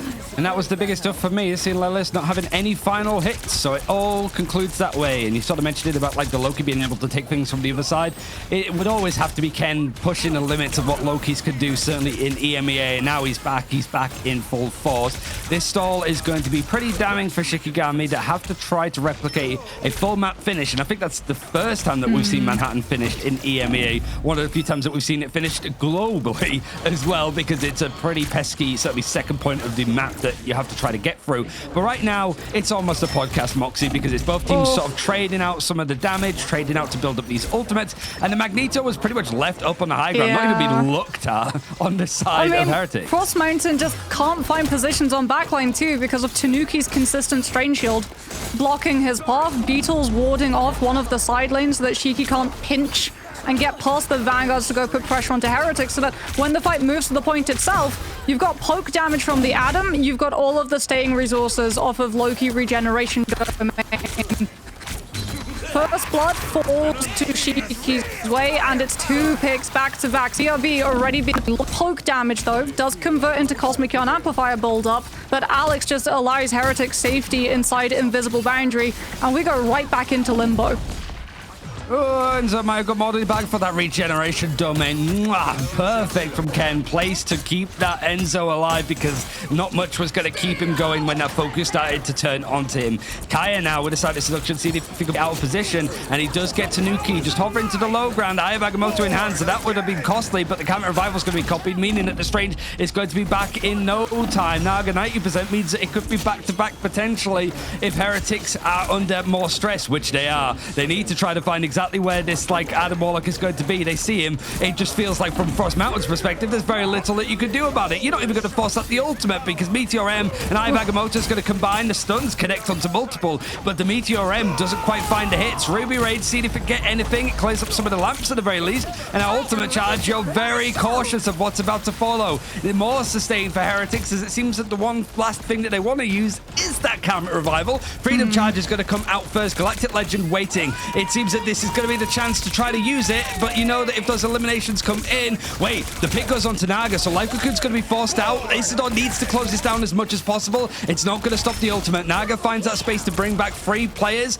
but at least some progression at least started for Shikigami. Alex now has an invisible boundary if this wants to keep going, as Kaf brings in a second Yan amplifier in the middle of this fight. It's just on and on and on for Team Heretics, but they have to give up some space. They're running out of some sustain here, and the pick still actually coming in for Shikigami showed that that attrition is needed, is still available, but it seems that Heretics stalling out for a bit more time. That was the name of the game, time. They've bought so much of it, and even if Shikigami get moving, that's 3 minutes lost. Yeah, that's so much time lost. Shiki at least do hold Snowball within this next fight, right? Kaya with Psionic Seduction can push the team forward, but Ken will have the Loki ult to be able to match. And I mean, Alex swaps on to the Gambit as well. Portal fight from Heretics, they've got the Loki copy. They can just go fast. Alex actually swaps to the CD, so you have Eternal Bond to totally take away the space from Shiki, have the CC immunity, which means that Kaya cannot contest this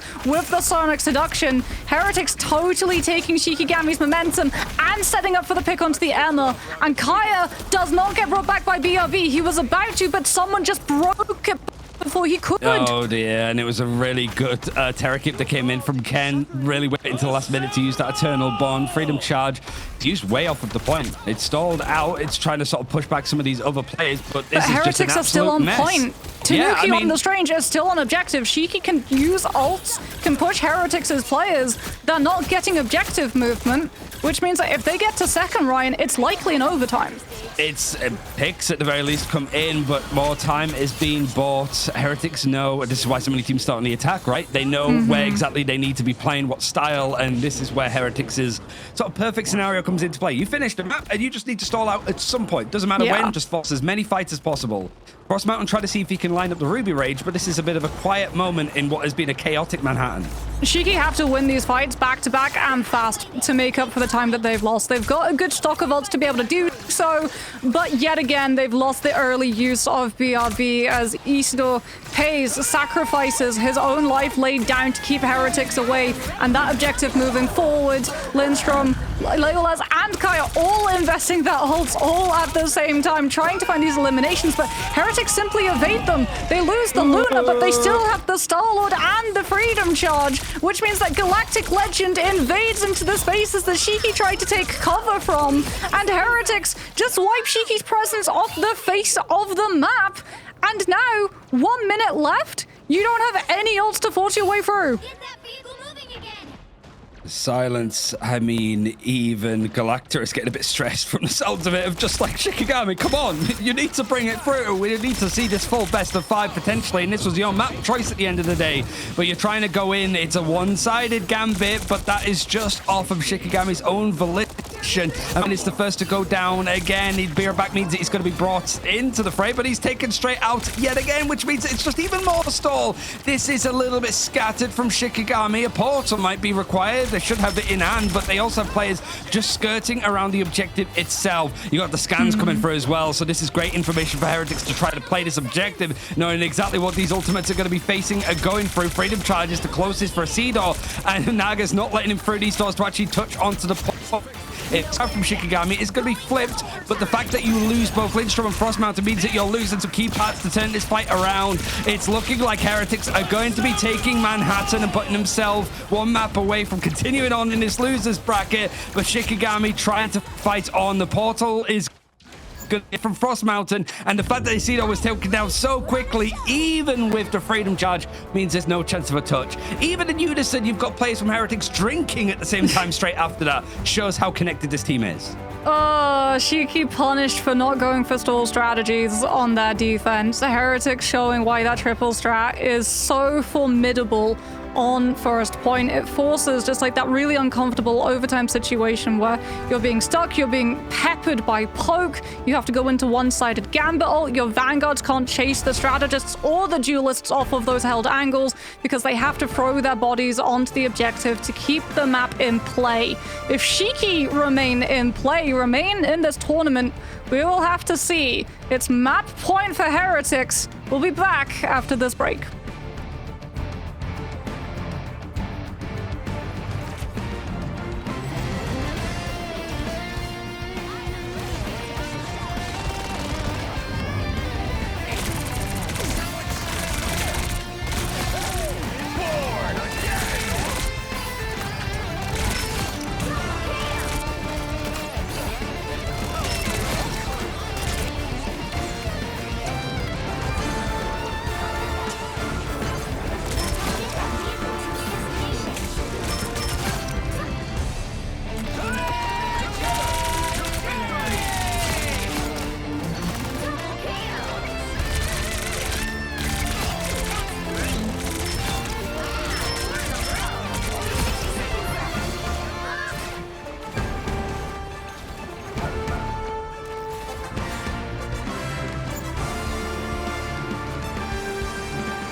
To paraphrase from Spider-Man Homecoming, no one can win every battle, but no one should fall without a struggle.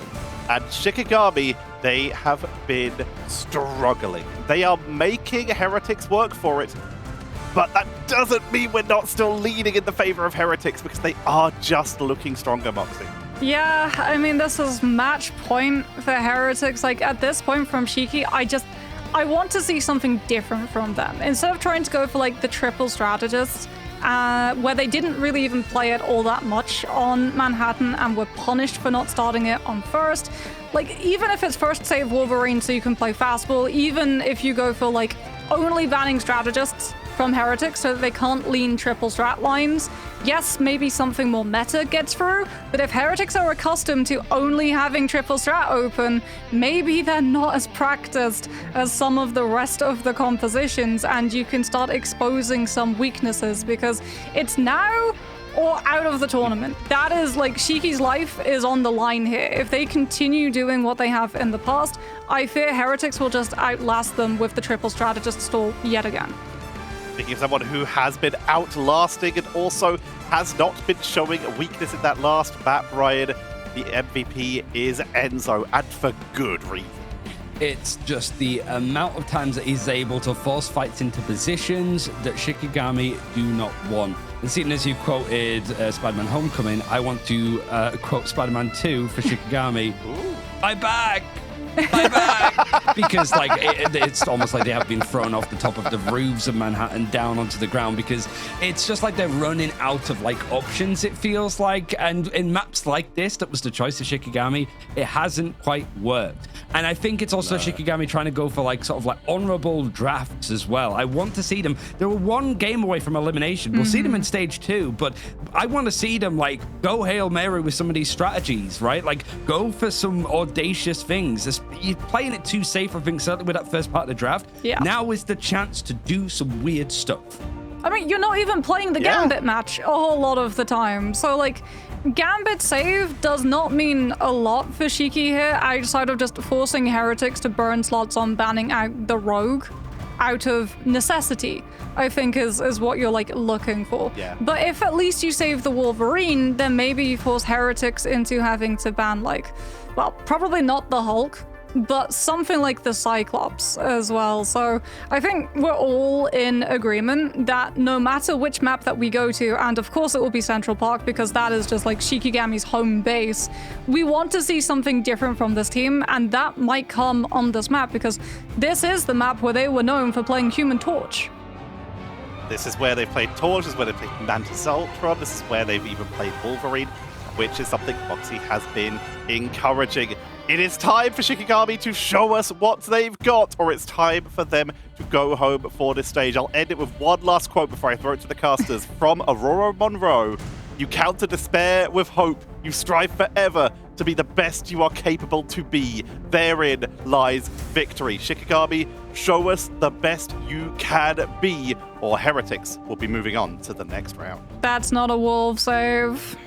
Come on, Shikigami, you had one job. I guess the one thing about this map that does work in Shikigami's favor, they've played Team Heretics twice and not only beat them twice, but they full held them twice. They are attacking first, so it's more of a case of just trying to get something onto the board, but with the stall out hijinks that Heretics has been able to do, this is, you have to make a difference here. You can't be doing the same thing against Heretics. You just played it too safe. I'm like, please, Shikigami, show me some zany stuff. Yeah, it is somewhat the definition of insanity.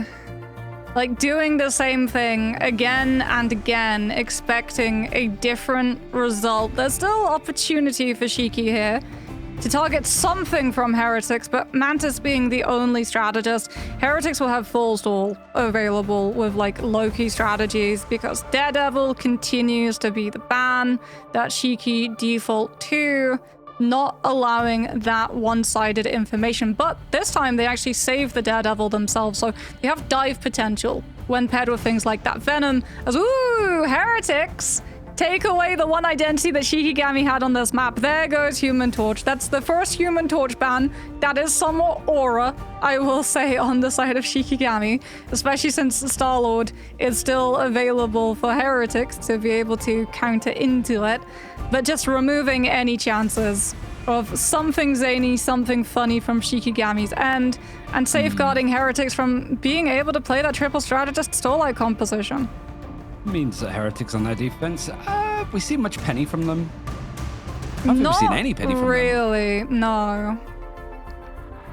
Well, at least there's a difference, and I'm never going to say like a one-sided Daredevil is a bad thing to be having for Shikigami, especially on the other side you get a one-sided Torch, and immediately there's a pause. I see it, I was like, head on hands immediately. That's the most like strongest reaction I've seen to a pause ever. But it might have like stalled out some stuff, and you know, hopefully we get to see the play cams. So any strategies or compositions? You just want to see the Heretics board. Yeah. You just leave it alone. Let these guys like take a moment. And Frost Mountain, he's been Pep like a player to talk. watch certainly for this. Yeah, I mean a pep talk, but he's also given a lot of information in interviews as well. That's probably been the highlight. It's like, hey, how you doing, Frost Mountain? It's like, I'm good. We've just lost 5 times on this map. It's like, why would you ever say that? Why would you ever tell us this information? But we're back into the game. Oh, here it is. The Star-Lord and the Ultron from Heretics. Not Loki Adam, but still triple strat stall shenanigans and an attempt at building up Rage of Ultron as the first stall, as they've called Shiki's bluff. Both teams saved Gambit, but Heretics have been the one leaning it. They know. Even with the Gambit in play, Shiki likely not fielding towards it, so there is no reason to match Gambit for Gambit. And you don't have to run the risk of having your Ultron fade out to a Galactic Legend buffed up by the Raging Royal Flush. As Shiki, we have to see, they saved the Daredevil over the Wolverine. How strong can Frost Mountain pull a performance off to allow Shiki the chance of staying in the series? Well, Frost Mountain has successfully raged beta Team Heretics a number of times across the 2026 season. Now would be a nice time in order to do it, as you have got that triple strategist White Fox Luna combination.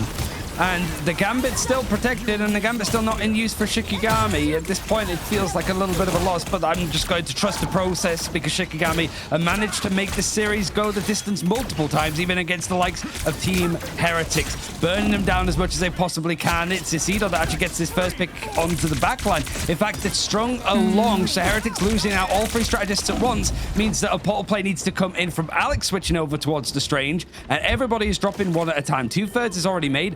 Maybe Heretics just give up this point and go for the portal play straight afterwards. Yeah, they do. Yeah. Blistering start from Shiki. Yeah, great dive. Honestly, Kaya starts it all off too with a brilliant carbon crush, finding the connection onto Star-Lord of all heroes.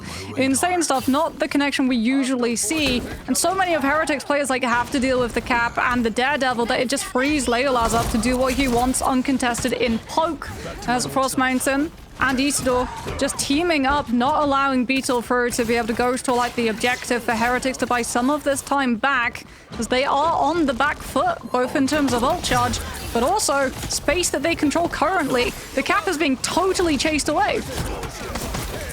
Frost Mountain, the mechanics of his aim is good enough to take the fight, but he's also running his mouth a lot, trying to call exactly where these fights are happening and see if he can coordinate the dive. But Isidore, in that moment, actually gets taken out, and this focus going on to the Captain America Beetle. He is just indestructible. That first Avenger might be the last Avenger, and everybody else is going to be taken out in due time. But the Galactic Legend has one target in mind. It manages to get Leolus before the Psionic Seduction is able to take him out, and Leolus, in the process, is going to be free right back into the fray again for Shikigami. Frost Mountain going in for the sort of final blood, going in for the elimination, gets frozen out for his troubles, but he's going to be right back into the fight as soon as he possibly can, forcing 3 ultimates from Heretics all at the same time. Yeah, Ultron and Kumeho unleashed, which means that Shiki free Daredevil ult to force Alex's fate of both worlds. Shiki, though, losing players, the damage amp allows Heretics to close out the fight, and now take the stall opportunities handed to them. Frost Mountain, though, still actually up. You just see his silhouette there on the left side, having that high ground position and reading out where Heretics' players will be, crucially where Beetle is, so that if Heretics gain a little bit too confident towards Shiki's side and tax their approach on walk up from stall, Kaya will be able to just go diamond form and grab someone out early. Beetle has the drone and the snowflake on him. That is a juiced up insect if I've ever seen one, and the freedom charge is going to make that sustain even more ridiculous. Ruby Rage is going to be hit. It barely even sort of hits the heels of Tanuki. Doesn't do enough damage to scare him at all. But CD, if you can look onto the backline, as the Seador's taking a bit more of the damage. The fight in the leap in the air. Layla's trying to take out Tanuki. It almost goes down low, almost goes down 6 feet underground if it's not going that well for Layla's. Naga's taking a good chunk of damage as the Emmas are trying to charge off of each other to build up this left click, and it might be enough to get the elimination, certainly off the back of the crystal, but it's managed to be disengaged in time and overextend perhaps as Kaya wants to go in off of the back of this Yarn amplifier, but he's going to be back, and Laylas is going to find plenty of space as Team Heretics are going to have to give this up. Those 3 ultimates that we used in tandem for the strategist means that there's very little to try to survive off of the back of this on Team Heretics, so they have to use the terrain.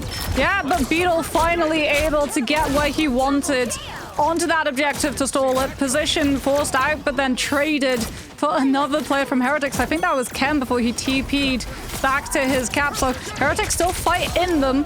Not in time to be able to stall for Enzo's portal, though. And we start to see the value of Frost Mountain's Daredevil. Not in terms of just getting dive onto Heretics' backline, but having the information to read out where Beetle is and prevent Heretics from stalling and compressing the amount of fights that Shikigami have available to keep that objective moving.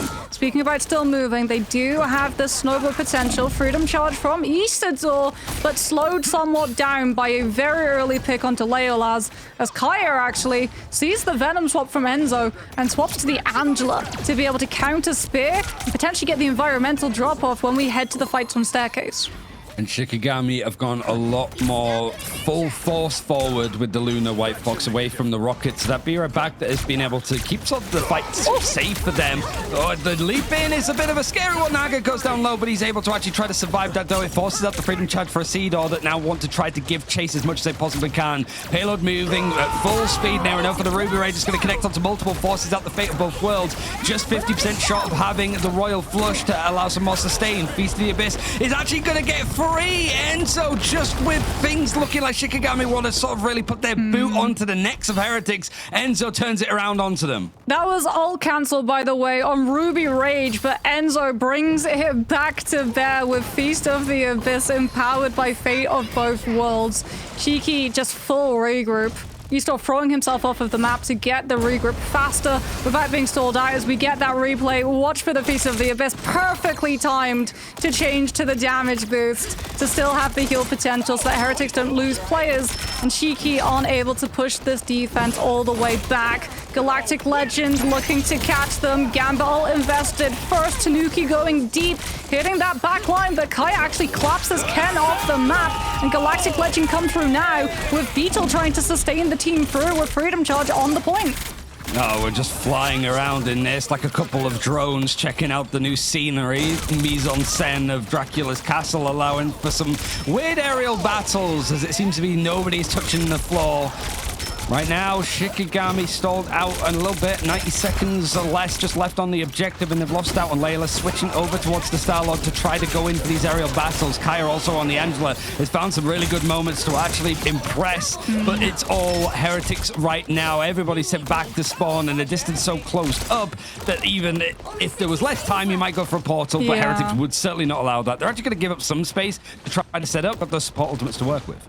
I mean, the Daredevil just loses a lot of value here, right? Because Heretics, they're all playing stacked on main. So you've got the information exactly where they're coming from. You get to see it in front of your face off of scouting alone. And it takes time to be able to pressure them out. You're relying on Heretics just gaining too much confidence and trying to press too deep, but they have a lot of discipline. As we've got Eastos trying to invade into that backline, turn the attention so that Kaya comes out with that Heaven's Retribution, but it's purified by Ken on the Gambit.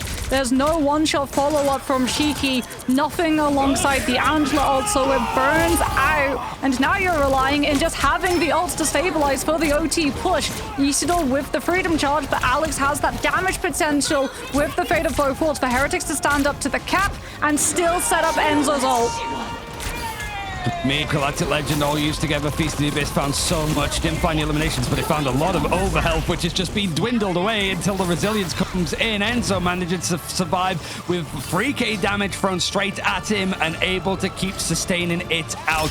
Waiting a moment, trying to get a respite, but Beetle is not provided that same level of space. In fact, the oxygen is cut from his lungs as Shikigami find an opening pick. The Royal Flush, however, for Ken is allowed that forward movement to come in, and Enzo, the captain himself, leading the charge to find these picks, and he's pulled the fight away from the objective itself. It's split from Shikigami. Lindstrom finds that elimination, but he has to group up and corral the rest of the troops that are moving this squirrel forward. Galactic Legend now from Tanuki gets stunned out in the end. Great play from Shikigami to allow that champ to find its full connection from Cap, as Shikigami have switched away from the combination with Luna to go for that gambit. Portal allows more people from Shikigami to try to push on, but Freedom Charge allows Team Heretics to try to fight them at face level. Get the bodies on the point, force them back as that overtime wick is starting to dwindle, but also it's getting very close to finishing out on third. Let the Devil out in the perfect position for Daredevil. Matt Murdock himself is right where he wants to be, and Shikigami find themselves at the throne of Dracula and at point 3. What a spectral surge from Calf.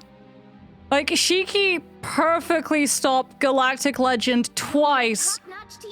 The first with actual elimination onto Tanuki off of so many players just looking at the Star-Lord, most of it being Kaya, body blocking heals, setting up damage, keeping directly on top of that Star-Lord's position so that, yes, Heretics get Gambit ult, but they don't have Galactic Legend to full board clear. And then Shiki gain ground. They build ults of their own. They get Portal through. Tanuki's just waiting for those strategist ults to be done to come out with that Galactic Legend at the end when Shiki have no room to be able to disengage it. And Calf just totally shuts it down with such a perfect spectral surge to keep Shiki's hopes alive in this tournament. If this series continues, she has to get MVP. Yeah, I mean, if it goes to a win for Shikigami to bring us to map 5, you'd have to say so. And it's also, like, not really much of a comfort character. She's been on Rocket mostly, then Invis, and then White Fox. And team is just better suited towards her. Like Shikigami, even in this 2-2-2 where teams would be a little bit more against running the Luna White Fox as your only strategists, Shikigami do try and manage to make it work. Having the Captain America certainly helps in those cases too. But Heretics now on the attack, running 2-2-2 themselves with the Iron Amplifier and the Royal Flush to provide a bit of a go time for Heretics on these attacking rounds, but they have been full health here twice. They need to find the opening. I mean, Frost Mountain on the Daredevil too will be gaining a lot of information about where Heretics are trying to set up. So Kaya can be in 1,000 places at once. He will have 1,000 duties to try to keep on top of spearing out the Venom, making sure that the dive can't be found into Shikigami's back line, allowing Lindstrom and Cap to be able to build up their ultimate and trying to hold off Heretics' push, as they can play for poke or they can play for Gambit ult, forcing Shikigami back. Alex is under a little bit more of a threat, but it's not going to matter too much. He can take all of that attention if it provides Tanuki the space to be able to get two in quick succession. The rest of Shikigami just bouncing around the point. Honestly, it's like just pigeons in a park trying to just scamper around to get any morsels that they can. Portal is in time and early from Leolis to try to go in and stall this out, but 2/3 have managed to be captured. It's going to be the Strange only to touch the point first, and a leap in to try to immediately go into the back line on the side of the Daredevil, but Frost Mountain is provided no respect, he's provided no space. He is sent back to spawn again, which that focus and that pull away, Frost Mountain has been used as bait, and it's allowed everybody else from Shikigami to regroup. Yeah, Leolas holds shield on point. Shiki strategists. Oh, Kaya makes the sacrificial play of taking Enzo off the map. Was a little bit too low, though. Ken with Cosmic Yawn Amplifier, so Heretics still in this fight, and Shiki might have been able to stabilize behind point, but not on it, Ryan, which means that Heretics pick up the point and head into second. Valiant effort from Shiki, like understanding the Daredevil had to step up to the plate, draw Heretics' attention, allow Lindstrom and Cap to be able to stabilize the team on point, potentially make a play for Fate of Both Worlds to push the team back in. but without anyone touching, it all falls away. And that was a very fast push from Heretics. I'm looking at the ultimates for Heretics, and I was going to say, like, how on earth does Shikigami win that fight? Getting the pick onto Enzo at least is a good start. Galactic Legend Royal Flush. You have a Fate of both worlds, a Kamiho to deal with it. That's about it. If Kai can close that distance as Angela, maybe, just maybe, even if you get a pick, it's a Bira back just right around this corner. Heaven's Retribution has pulled people in. Great play from Kaya, actually. The Bira back, I think, is broken, so, like, Team Heretics forced to reset. It felt that there was a chance to spring that back and further for Team Heretics, but Shikigami finds something from nothing. Yeah, no Star-Lord. Pick onto Tanuki, so Alex holds the Gambit ult. Still, Kaya just patrolling, trying to put the pressure onto the Gambit, stop the ult from coming through with the Assassin Spear, but Tanuki does gain access to it, I believe. Was not a 50% ult cancel. Still, Shiki investing Fate of both worlds, Tanuki holding the Star-Lord ult, forcing Kaf to have to hold Kumeho to be able to respond to it. We saw some magic of Angela in the Americas yesterday for 100 Thieves. Didn't quite work out in their favor, but there's not really too much of a security net for Shikigami if Kai is able to sort of turn things around. Isidro finds a pick up to Beetle, but Riobat means that it's going to be that Cap versus Cap fight that we saw in endgame, I guess, to an extent. Heretics now finding some space and an opening, and Naga's in that perfect position to make this Ruby Rage absolutely work. Shikigami are going to be a little bit more scared, not even close to having a strategist ultimate, as they have to use both of them up together. Freedom Charge has to be the thing that actually sustains and pushes this fight back. They could see that Team Heretics were trying to line things up as much as they possibly could, seeing what variations that they had, and Team Heretics are just waiting to pull the pistol. Yeah, here comes Galactic Legend. So Frost Mountain hits first with the Let the Devil Out. So Cyclops ult denied, Tanuki taken down. Heretics push back to spawn, but they still have the winning combo for this next fight. Shiki not out of the woods just yet. Cosmic Yarn Amplify, Galactic Legend. No way of Shiki to be able to defend against it outside of just taking the Star-Lord down early. Now focus there. Frost Mountain is going to be the main sort of point of target for Heretics, so there's maybe a chance with that advantage, at least with the players. Kai needs to be careful he doesn't go down. In fact, he hits Naga for his troubles and is able to escape whilst Enzo tries to set up in position. Some of these fights, you just don't really see these engagements happening on these various points in Central Park because it's a bit more messy, but the Yarn Amplifier Galactic Legend combination does exactly what it needs to. The problem, however, Moxie, is it took a good while to actually get things lined up and going. And Shikigami have built up a good portion of their own ultimates to try to sustain things further. They have not built up defensive ults to guard against Alex's Raging Royal Flush. Which is why Heretics are going now. Like, they took advantage of how split Shiki's players were. They decimated the backline, so there was no healing opportunity, no battery to be able to build up the Luna ult to face up against Alex's Raging Royal Flush. And it's down to Leolas to just find these eliminations off of dry Galactic Legend alone. Heretics, that was that Gambit ult fight. That was meant to be the fight that saw Shikigami off of the point to let them cap it. And Leolas pulls out the heroics and keeps Shiki in play. I mean, Alex used the Royal Flush as Ken went down on the rocket. Obviously, Riverback's not going to bring him in. Frost Mountain finds the pick at the perfect time, and Ken has actually switched over to the White Fox. I mean, you have to have the charm to be able to deal with this Daredevil, Cap, and Venom divers. Shiki will be relentless in taxing you with dive approaches to burn you out of time, burn you out of ultimates. Already you've lost your backline though, and this suddenly is looking holdable for Shikigami. Yes, Lindstrom had to use Fate of both worlds, but you've bought enough time for Eastor to hit Freedom Charge to have Beetle's match, and Heretics already threw out the cards, that Trump winning card of the Raging Royal Flush that they will not have back in time for OT play.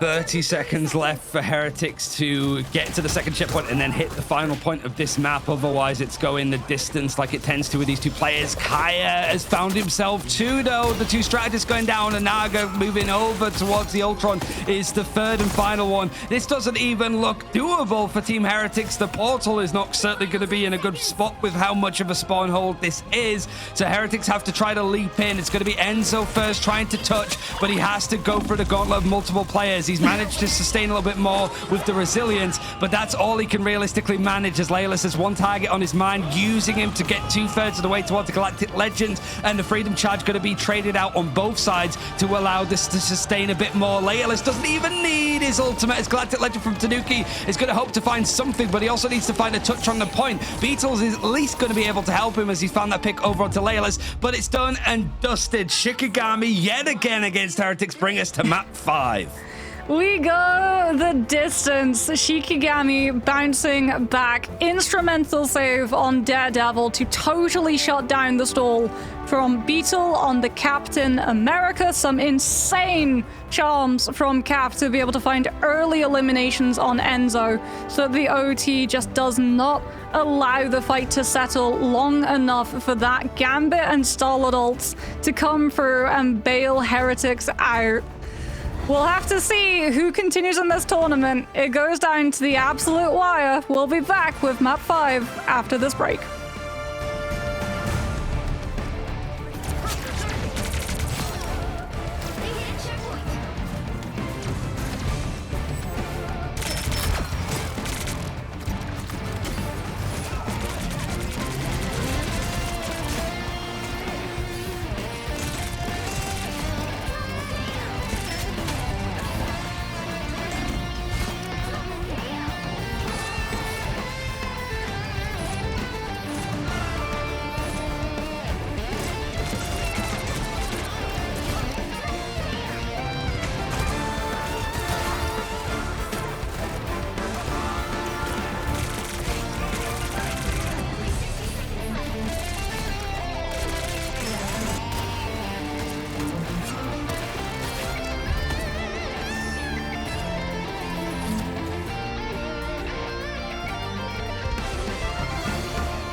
What a series this is turning out to be so far.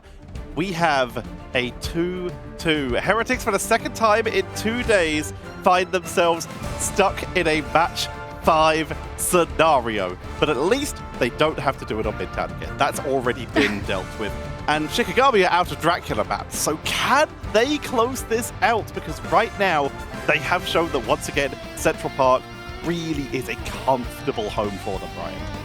Yeah, I mean, it's also like going through all of the New York maps, so it's taken a bit of a beating. We have to go somewhere else in the end. But like Shikigami just showing that they have like the advantages in the right places. They know how to sort of play these maps, the win conditions, and despite this being a long drawn-out series, especially with the amount of sustained compositions, Shikigami are still showing clutch and key moments on mostly like the strategists, I think, with how they've played. Yeah. And to go and emphasize that, let's talk about our MVP here, Moxie. Cap put on a clinic on White Fox. I mean, the charms, like the ult cancels. So many instrumental ult cancels from Caf to make sure that it's like dive, denied, Cap stall, Venom stall, denied, Star-Lord ult, denied. I was so close to saying like Frost Mountain should take it because like obviously when we saw the player cams, you see how involved Daredevil players have to be. Like you have to be so much more vocal, and that's not something that a lot of duelist players typically are. Most duelist players, like when you're coaching players or you're forming teams and you're trying to work out like who shot calls, who ult tracks, who IGLs, duelist players usually put their hands up and say, hey, I don't want to be vocal. I don't want to have to focus on communicating. I want to focus on winning my duels and being better than the other team's duelists. But when you're playing Daredevil, because of that passive, which is the most broken thing about this hero's kit, the communication, the coordination, the information that you have to convey that to your team. You have to constantly be saying, okay, so-and-so is set up here, let's look for a hit onto them here with this, and then get ready to go and still be able to win your duels. It's so much multitasking, and it's a huge reason why Shikigami were able to get the drop on Beetle a whole bunch of times. Like, we saw how hard he was to lock down on some of the maps before, but when you look at the amount of casualties that he took on Central Park alone, you can really see that Shikigami just dialed in to taking the Cap out. This series is Sorry, after you, Ryan. I was just gonna say, like, the more that I'm thinking about it, the more it's like, okay, if I'm Heretics, the issue is that like the Daredevil being one-sided because you're banning out Wolverine third. Knowing that this team hasn't really been playing Gambit, I think drop the Rogue ban. Because it's like, then it's going to force the Gambit. It's going to be away from this like Luna White Fox combination. And then you are able to, instead of banning out the Rogue, you can ban out the Wolverine and Daredevil second and third. Because it's like getting that. I also think the one-sided torch just really didn't do too much for Heretics. I think that was a little bit of just trauma creeping in. But I do think that there's an element there of like Heretics. You know that this team is getting Gambit and not really playing it. So you could take out some of the other bans that you have around the Gambit to either force them onto it or go somewhere else. This is also not a surprise. Yggdrasil is like the most picked map for Heretics. We love to see this team go the distance on this map too. It's a map that we see rarely in total, but like you mentioned, Heretics do like to bring it up. This series is starting to feel like a lower bracket semi-final to decide our third LAN team, but there's still another lower bracket game who will be playing against the winner of this series coming up after this series. So I'm just going to let us get in to the final map between Heretics and Shikigami. Winner moves on to that lower bracket semi-final. Loser, their journey ends here. I leave you. We've got Moxie and Ryan Central. Be a big shock if Shikigami can actually eliminate one of the few teams that has been at every international event, or at least the core of it. But Moxie, like, am I just talking like smack? Like, I feel like for both these teams that played such a neutral first part of the draft, what's costing Shikigami? Risk. Now it could be Heretics. It's a risk. I think there's a safer option. Instead of saving the Cap, you save the Daredevil so that you have the match. I feel like the instant response would be banning the Captain America and them having it one-sided, but as we've seen, like, having that Daredevil does make it much easier to be able to contain the Captain America. He says that he can do it all day. There's the clap.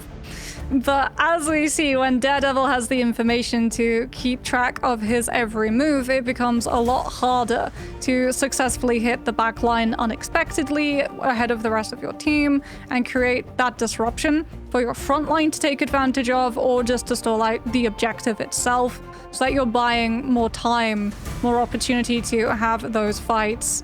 As, yeah, Heretics, this is a really rough position for them to be in. Like, they went from the prospect of qualifying straight up into the mid-season. Off of the upper bracket, they were so close to beating Virtus Pro. It went down to the wire. It went down to, as you said, Phi being on 30 health. So to find themselves in this position now is very scary, as opposed to Shikigami, who are looking to finally be able to attend one of our live events, as they were denied the opportunity when they were the Cooking with Kaya core. And there it is. Ooh. We were waiting for it. That's the cat amongst the pigeons in terms of the ban draft. Heretics, do you ban the Hulk? It's there where you sort of like feels here, like, do you even ban the Gambit? Because you've sort of seen that like Shikigami are not really that prioritized towards it. You have to get the Cyclops out first. That's the main thing, is that, like, how it feels so far.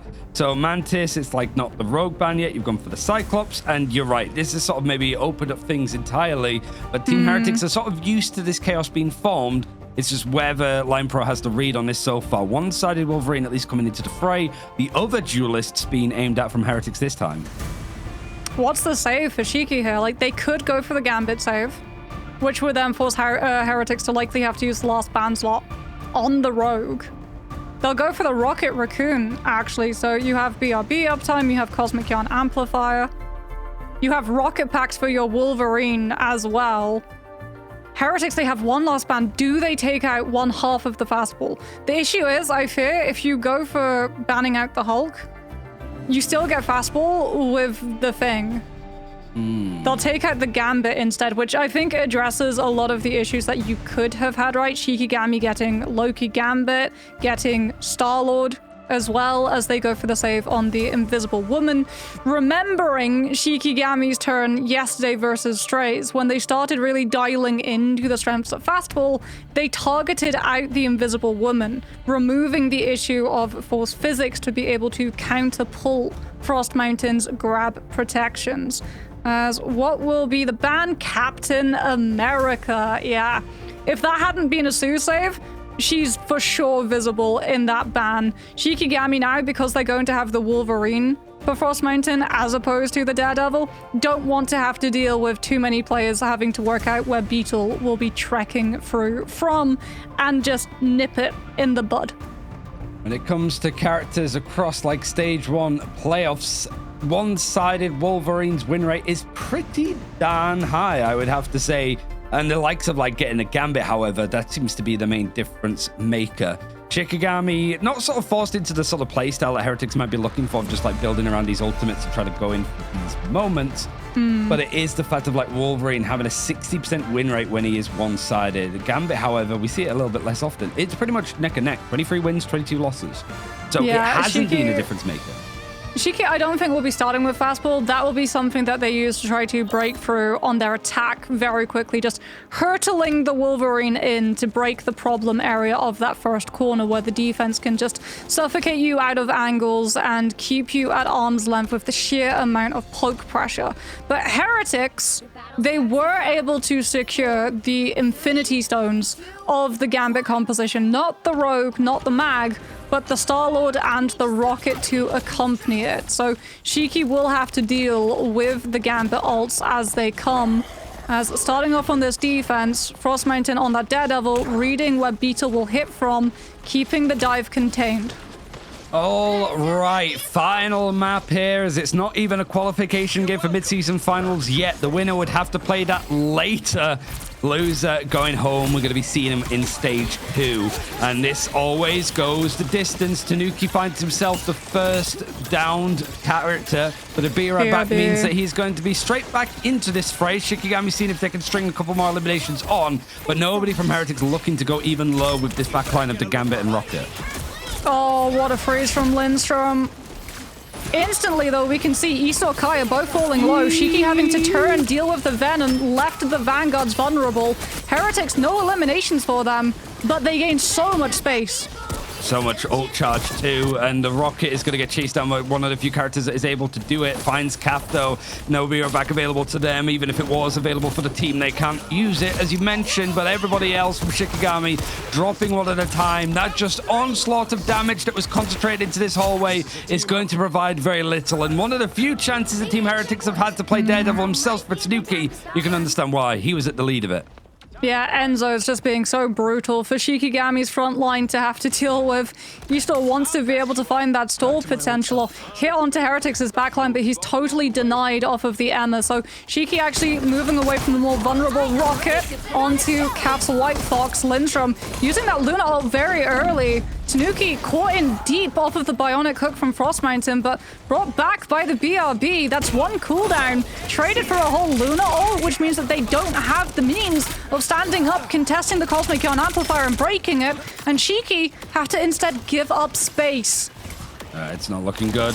Heretics having a lot of ultimates too. Some stall on the objective, but you don't want to be losing any more players. And with everybody trying to disengage, the Let the Devil Out is actually ended up with a little bit of a judo throw against Tanuki, but the sustain and the healing is there from his backline, and he finds himself 2 for his troubles.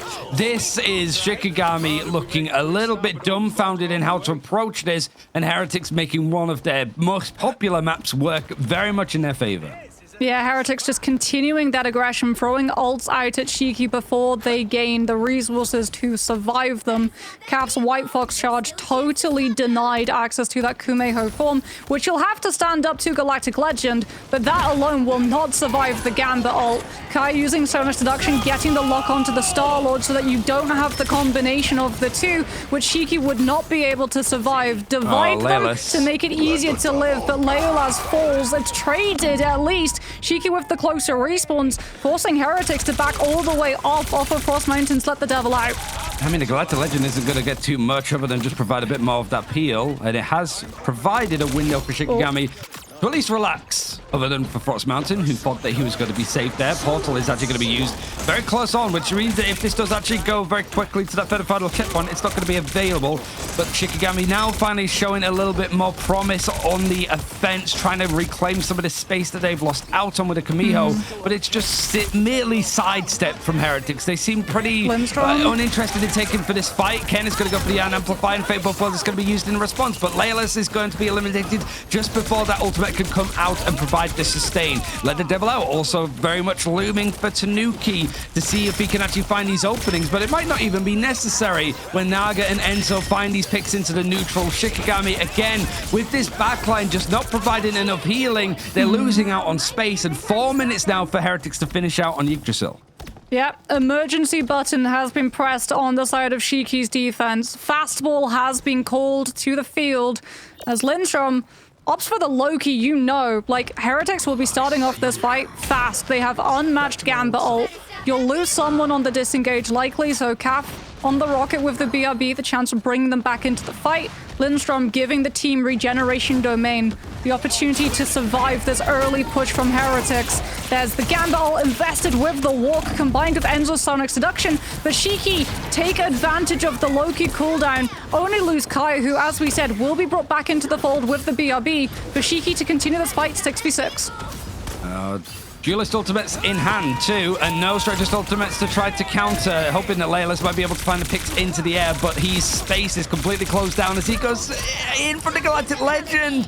Naga is just fencing right into the spawns of Shikigami. There's no room for them to breathe, no chance for them to even really get a touch in. Hulk Smash has to be used as well as a clone drop down from Lindstrom to try to close that distance, but now it's just a struggle to get people onto the point. Everybody from Shikigami has to come through that left entrance because the right one is shut down with the bouncer of Matt Murdoch. Beetle finds Leolis that's trying to stall out on this point. That positioning, that space that he wants to try to get that Apex Predator in hand, and in a clutch play, he has not been provided. Heretics are letting them have zero space, and Shikigami have been stripped from this progress onto the point. The stall one at a time. Isidon now trying to do it on the Hulk. Might have found a chance to sustain this, but you still have 2 minutes and 22 seconds in order to try to hold invisible boundary. Now trying to go for the copy for Lindstrom as he gets that Yan amplified to provide some more damage to fight this one out. But there's so little space left for Shikigami to hold on, but they manage to.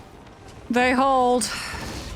And now begins the torturous 2 minutes remaining as Beetle swaps to Cap, or Strange rather, and Heretics will just try and portal directly on top of Shiki with Enzo's ult, so that Shiki gain no opportunity to be able to react to this.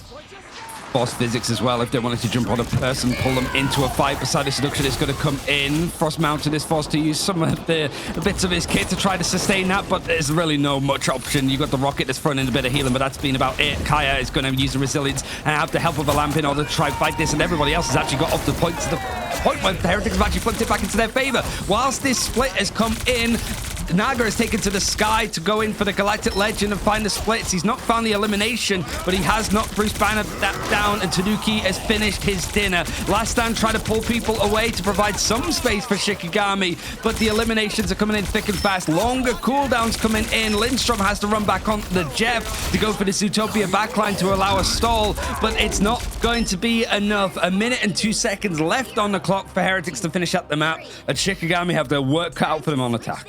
We know what faces them on the side swap as well. It's stall time. Yippee! For Heretics, it's stall time.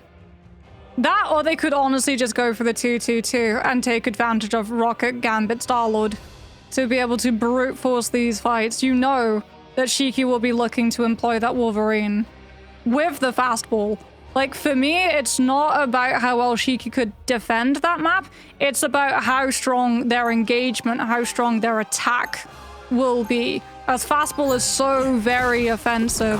But Enzo has been so good at shutting down everything that Shiki have been trying to do. Having that Emma, having the Diamond Form, being able to totally avoid being grabbed out by the Wolverine. 30 seconds before you attack. I don't know how well the fastball will be able to fare. I'm nervous for Shikigami, but you never really know with these two teams. I think Shikigami's nervous for Shikigami. Yeah, I think Heretics is nervous just full round. They're very good at not showing it, but they sort of know that there's almost a focus. We've already heard that now they're doing a little bit of hate watching from the sounds of it, but Heretics are still the favorites in this one to sort of be not only the winner of this series, but also to be qualifying for mid-season finals. But there's a step grab beyond. The pull-in from Beetle, no chance. One player already down for Heretics. Yeah, Kaya on the Groot as well, so even if Heretics were running the Invisible Woman, the moment that the grab from Frost Mountain is out, you just wall behind the Vanguard, no chance of healing. There you go, Kaya does it again. Line of sight totally denied. Alex Ken, no opportunity to heal the woeful Vanguard. And as I said, it's not about how strong Shiki's defense is, it's about how fast their offense is. Toss me. He's trying to find another pick onto the Vanguard, but he's not quite connected. Slashing his way through, but it's more the creating of space. Heretics have multiple players actually very low. In fact, Naga was low for a good portion of time, and Leilis actually finds the killing blow. Portal has to be used in order to try to touch onto the point. Immediately, the Strange is pulled out into position, and there's no way, like, this line of sight has been consistently broken, and there's only one player that's actually going to go through the portal. It has to be a leap in from Beetle, and everybody else, like cockroaches, Heretics come out of multiple different orifices of Yggdrasil and actually find themselves able to contest and touch, but they're doing it right into Frost Mountain that might be able to put this map, this whole series, this whole game onto his back as Wolverine claws himself in a very fast first point take for Shikigami. That was not a very pretty image that he provided, and that was about as ugly a hold from Heretics into the face of this fastball special from Frost Mountain. I think his feral lunges are at 100% connection rate, by the way. Make that potentially 105 as Beetle gets grabbed out. Has to just run back, tail between his legs to the rest of his team. There's no stall out. Shiki, if you recall, banned out the cap. So the more they occupy Heretics here on the front lines, the easier time that they have getting that cart closer to checkpoint. Seeing if Frost Mountain could stand above everybody on this so far. The copy is coming for the Iron Amplifier to provide a little bit more damage and sustain on this engagement. Leyless has found himself a pick on Tanaga. Like, even though the focus is going to be on this Wolverine, but Leyless is finding a lot of work. Kraken's impact is going to be used. Galactic Legend, he's very low, but he's managed to try and survive on 60 HP. Able to get the pick, Leyless. He's just not getting the sustainers, though. Healing that's coming towards him. And no surprise, Frost Mountain is just in the middle, in the distance, and Isidore and Kaya are making it so hard for Alex and Ken to find anything. This wolf is just unleashed. Straight up. Frost Mountain is evolving as we watch. Fastball, yet again, looking for that opportune grab onto the Venom to deny the stall out. Heretics do have Sonic Seduction. Invisible Boundary first for the stall. No lost time from Frost Mountain to be able to push them out of it. So finally, Heretics will be able to slow Shiki's approach. Beer back is going to bring back Kaya. Sends Kaya straight back into spawn. So breathing room for Heretics. And I guess if you're Shikigami, you're a little bit nervous because this is where this point can be stalled out quite often. Kaya's just going to portal Shiki right in because, yeah, Wolverine, weak to poke.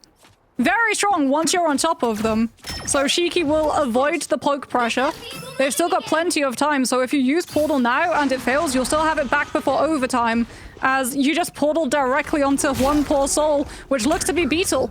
Exile onto the Venom, map flip from Shiki, and you can hide behind Kaya's shield to stop Enzo's ult. Side of Seduction, it's the focus of Kaya trying to put the shield up towards making sure that there's no ultimate that can come in from Tanuki. It's not quite there, ready and available, but he's trying not to farm it up.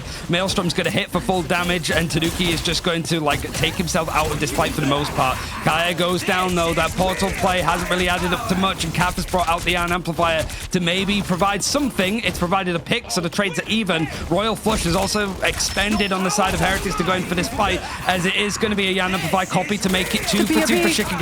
Be right back. Yeah, Kaf has managed to actually bring back another player, Frost Mountain. He's very close to having this last stand. The Kraken's impact now, shutting down anybody from Heretics that wants to try and fight this out. The Feast of the Abyss used for the Sustainer Naga has been a real treat for his team. He's found picks at the perfect time, and this sustain for Shikigami, the time back that they had is dwindling. They don't have that option to go for the portal, and Naga just sort of adds fuel to the fires. The Ruby Rage cuts for anybody left. Full reset back to spawn. Yeah, this is such an awkward point to be able to complete a push on. So many times we see teams just fully stalled out and only able to bypass it off of sinking all 6 ultimates in to fully secure the team wipe against the defense of how much stall potential there is, how much closer those respawns will be. Frost Mountain whips the grab onto Beetle this time around, so Venom taking the opportunity, diving the backline, putting pressure onto both Lindstrom and Kaf, which draws away the opportunity for Shiki to continue moving forward and claps on top of Ken to force Invisible Boundary out early. There's still so much more work to do. Galactic Legend now for Tanuki, 2 are stunned by the last stand though. Ken is very low, but he manages to get the Invisible Boundary out in time. It's not going to matter. It's sent straight back. It's going to be done. One of the Strategist ultimates out of use, but Tanuki's found himself a good portion of trades on the other side, which means that Shikigami quite might make this the advantage that they want. Frost Mountain trying to keep this fight alive, but he doesn't have the supports in order to help him fight it. Tanuki has done absolute work there to keep his team on this defense. And bear in mind, Shikigami needs to finish the map. Never mind, get to the third part of the map. Yeah, we're barreling towards last fight territory, and Alex, he'll hold that Raging Royal Flush, which will be so problematic for Shiki's players to have to deal with. If you're relying on Kraken impact from Leolaz, if you use it first, Alex just casts the Purify of the Gambit ult, and Shiki lose that momentum. Nope, Heretics won't allow them to make the first move. Out comes the Gambit ult trying to run Shiki all the way back to spawn. And even the beer bat's going to be broken. Uh-oh. Now, Shikigami, you've got 15 seconds to try to touch. Means that the attention is going to be a little bit more split. And this is the chaos that Heretics thrive in. Tanuki just chipping away as the Ruby Rage is going to be used. It's going to force out the fate of both worlds. It's going to book it over towards the payload to keep the fights going for Shikigami. They're out of time. Overtime has to be the thing to rely on. A Sonic Seduction and Galactic Legend might be the thing that stops Shikigami in their tracks. It doesn't matter how close Shikigami tend to make it against Heretics. There's always only one winner. The portal is there just in time to allow some sustain, but Heretics are just keeping their eyes on where these reinforcements are coming from. Naga finds that pick. It's traded out though. Tanuki goes down to Layla's, coming back over onto the Psylocke, and now Naga is going very low. Has to disengage on this one-sided Cyclops. Takes to the sky to find the picks, and Layla's on this Psylocke has actually been able to do quite a lot. It is traded out in the end. Last stand for Frost Mountain is going to dive on in, but the invisible boundary is good enough, and there's so little on the clock for Shikigami to work with.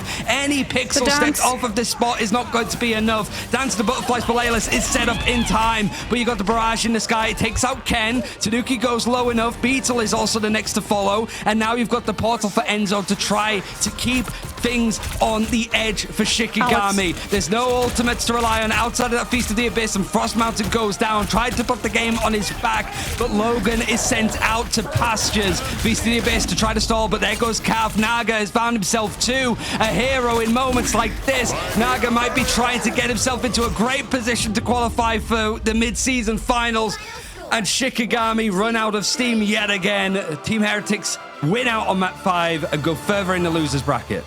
This time, the portal play clutches for Team Heretics. Clutch Alex Gambit ult as well at the tail end of that fight. Like, Shiki do such a good job of being able to hold through the invisible boundary, bringing Psylocke back, having Dance of the Butterflies to get those connections onto Heretics' backline when their attention is split, divided between trying to keep their backline alive and keep the checkpoint alive. But the moment that that Gambit ult comes out from Heretics' end, that is the fight done. There's no more strange TP clutch, and sadly, Shikigami are sent out of the tournament alongside it. Admirable performance though, and we do see like why fastball was something that this team were able to rally around, because it threw Heretics for a loop, at least until they won one fight on second.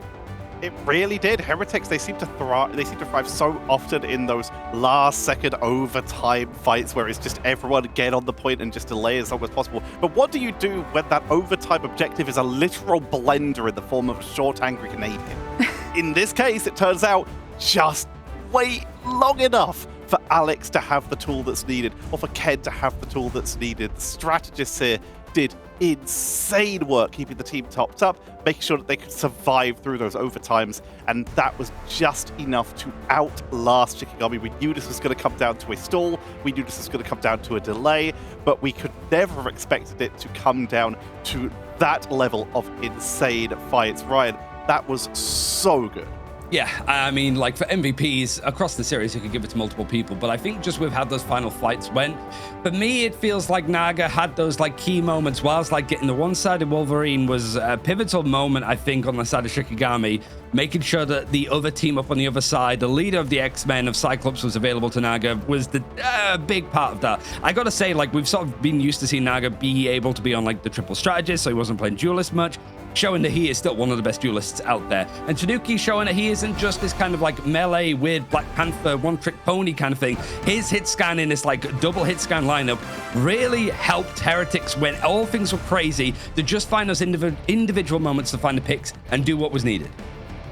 Naga found the duels so many times. Naga found the pickups so many times. This one in particular, where they just trapped both strategists of Shikigami on that right-hand door and just locked them in via a combination of the front line and just Naga bullying them from a distance. Moxie, this was a team effort for sure by Heretics, but a well-deserved MVP by Naga. Yeah, there were two, like, there was one main difference between these two teams outside of the compositions that they played, and it was that Shiki got stalled out on second. Heretics did not. They continued that momentum. They were able to just avoid the alt sync fight, having to deal with the respawns. So even though they got stalled out on third, they were still able to complete off of just going fast, going first, with that strange TP from Enzo into the follow-up of that Psionic Seduction to totally lock up Frost Mountain's position. Because until they won that one fight on second, to be able to hold their ground against the Wolverine, poke and prod and take away a lot of Shikigami's value from a distance before the dive was directly on top of them, before the fastball was able to find those grabs onto the Vanguards. It was looking like a very speedy first half of Yggdrasil Path, to the point that we were thinking like, okay, are we about to go to OT rounds with both teams logging like +3 minutes? But no, Heretics win that one fight and they just drain all of the momentum away from Shikigami afterwards. The pressure, that one fight, like you said, but also the momentum on that earlier push was a huge part to do with the incredible frontlining of Enzo, who we are going to talk to now to talk about the... We're going to start with the potentially awkward question of what happened yesterday and what changed for today, and if they're looking forward for their revenge. So we're going to jump on in to say hello to Enzo after what must have been a pretty exhausting match. Enzo, you just had a 5-game series versus VP yesterday, a 5-game series versus Shikigami today. Are you tired? Because you're winning your way back through. You're 1 series away now from the mid-season finals. But how do you keep yourself in the game after so many exhausting games? I mean, yesterday was obviously really hurting, you know.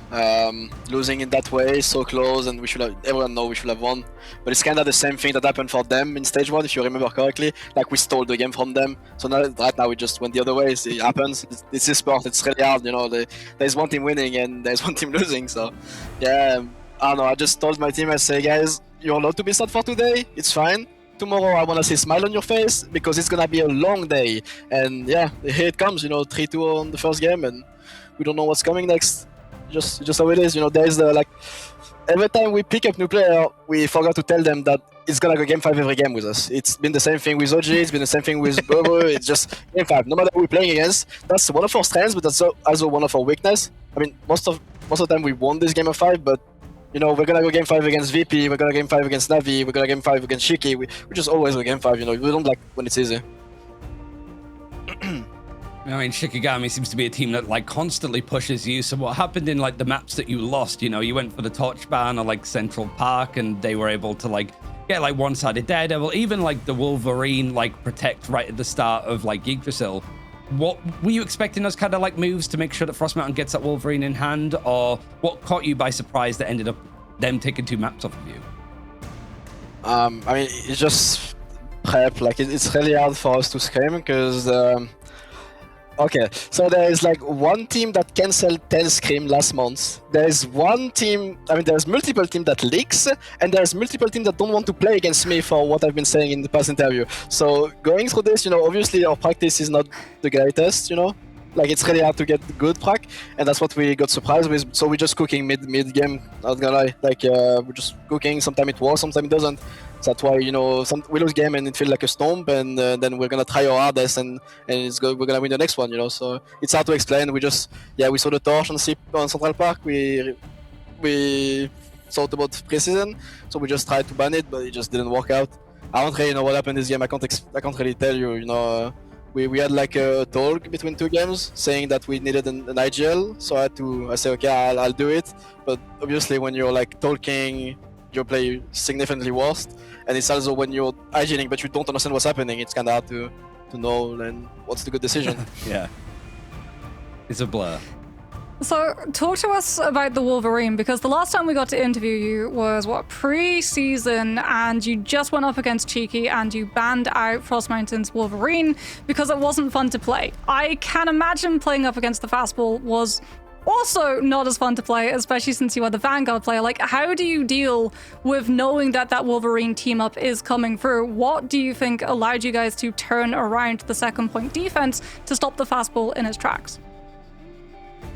I think it's something that we learned before, where we will see the Wolverine getting thrown in there. We will all back up and all be scared.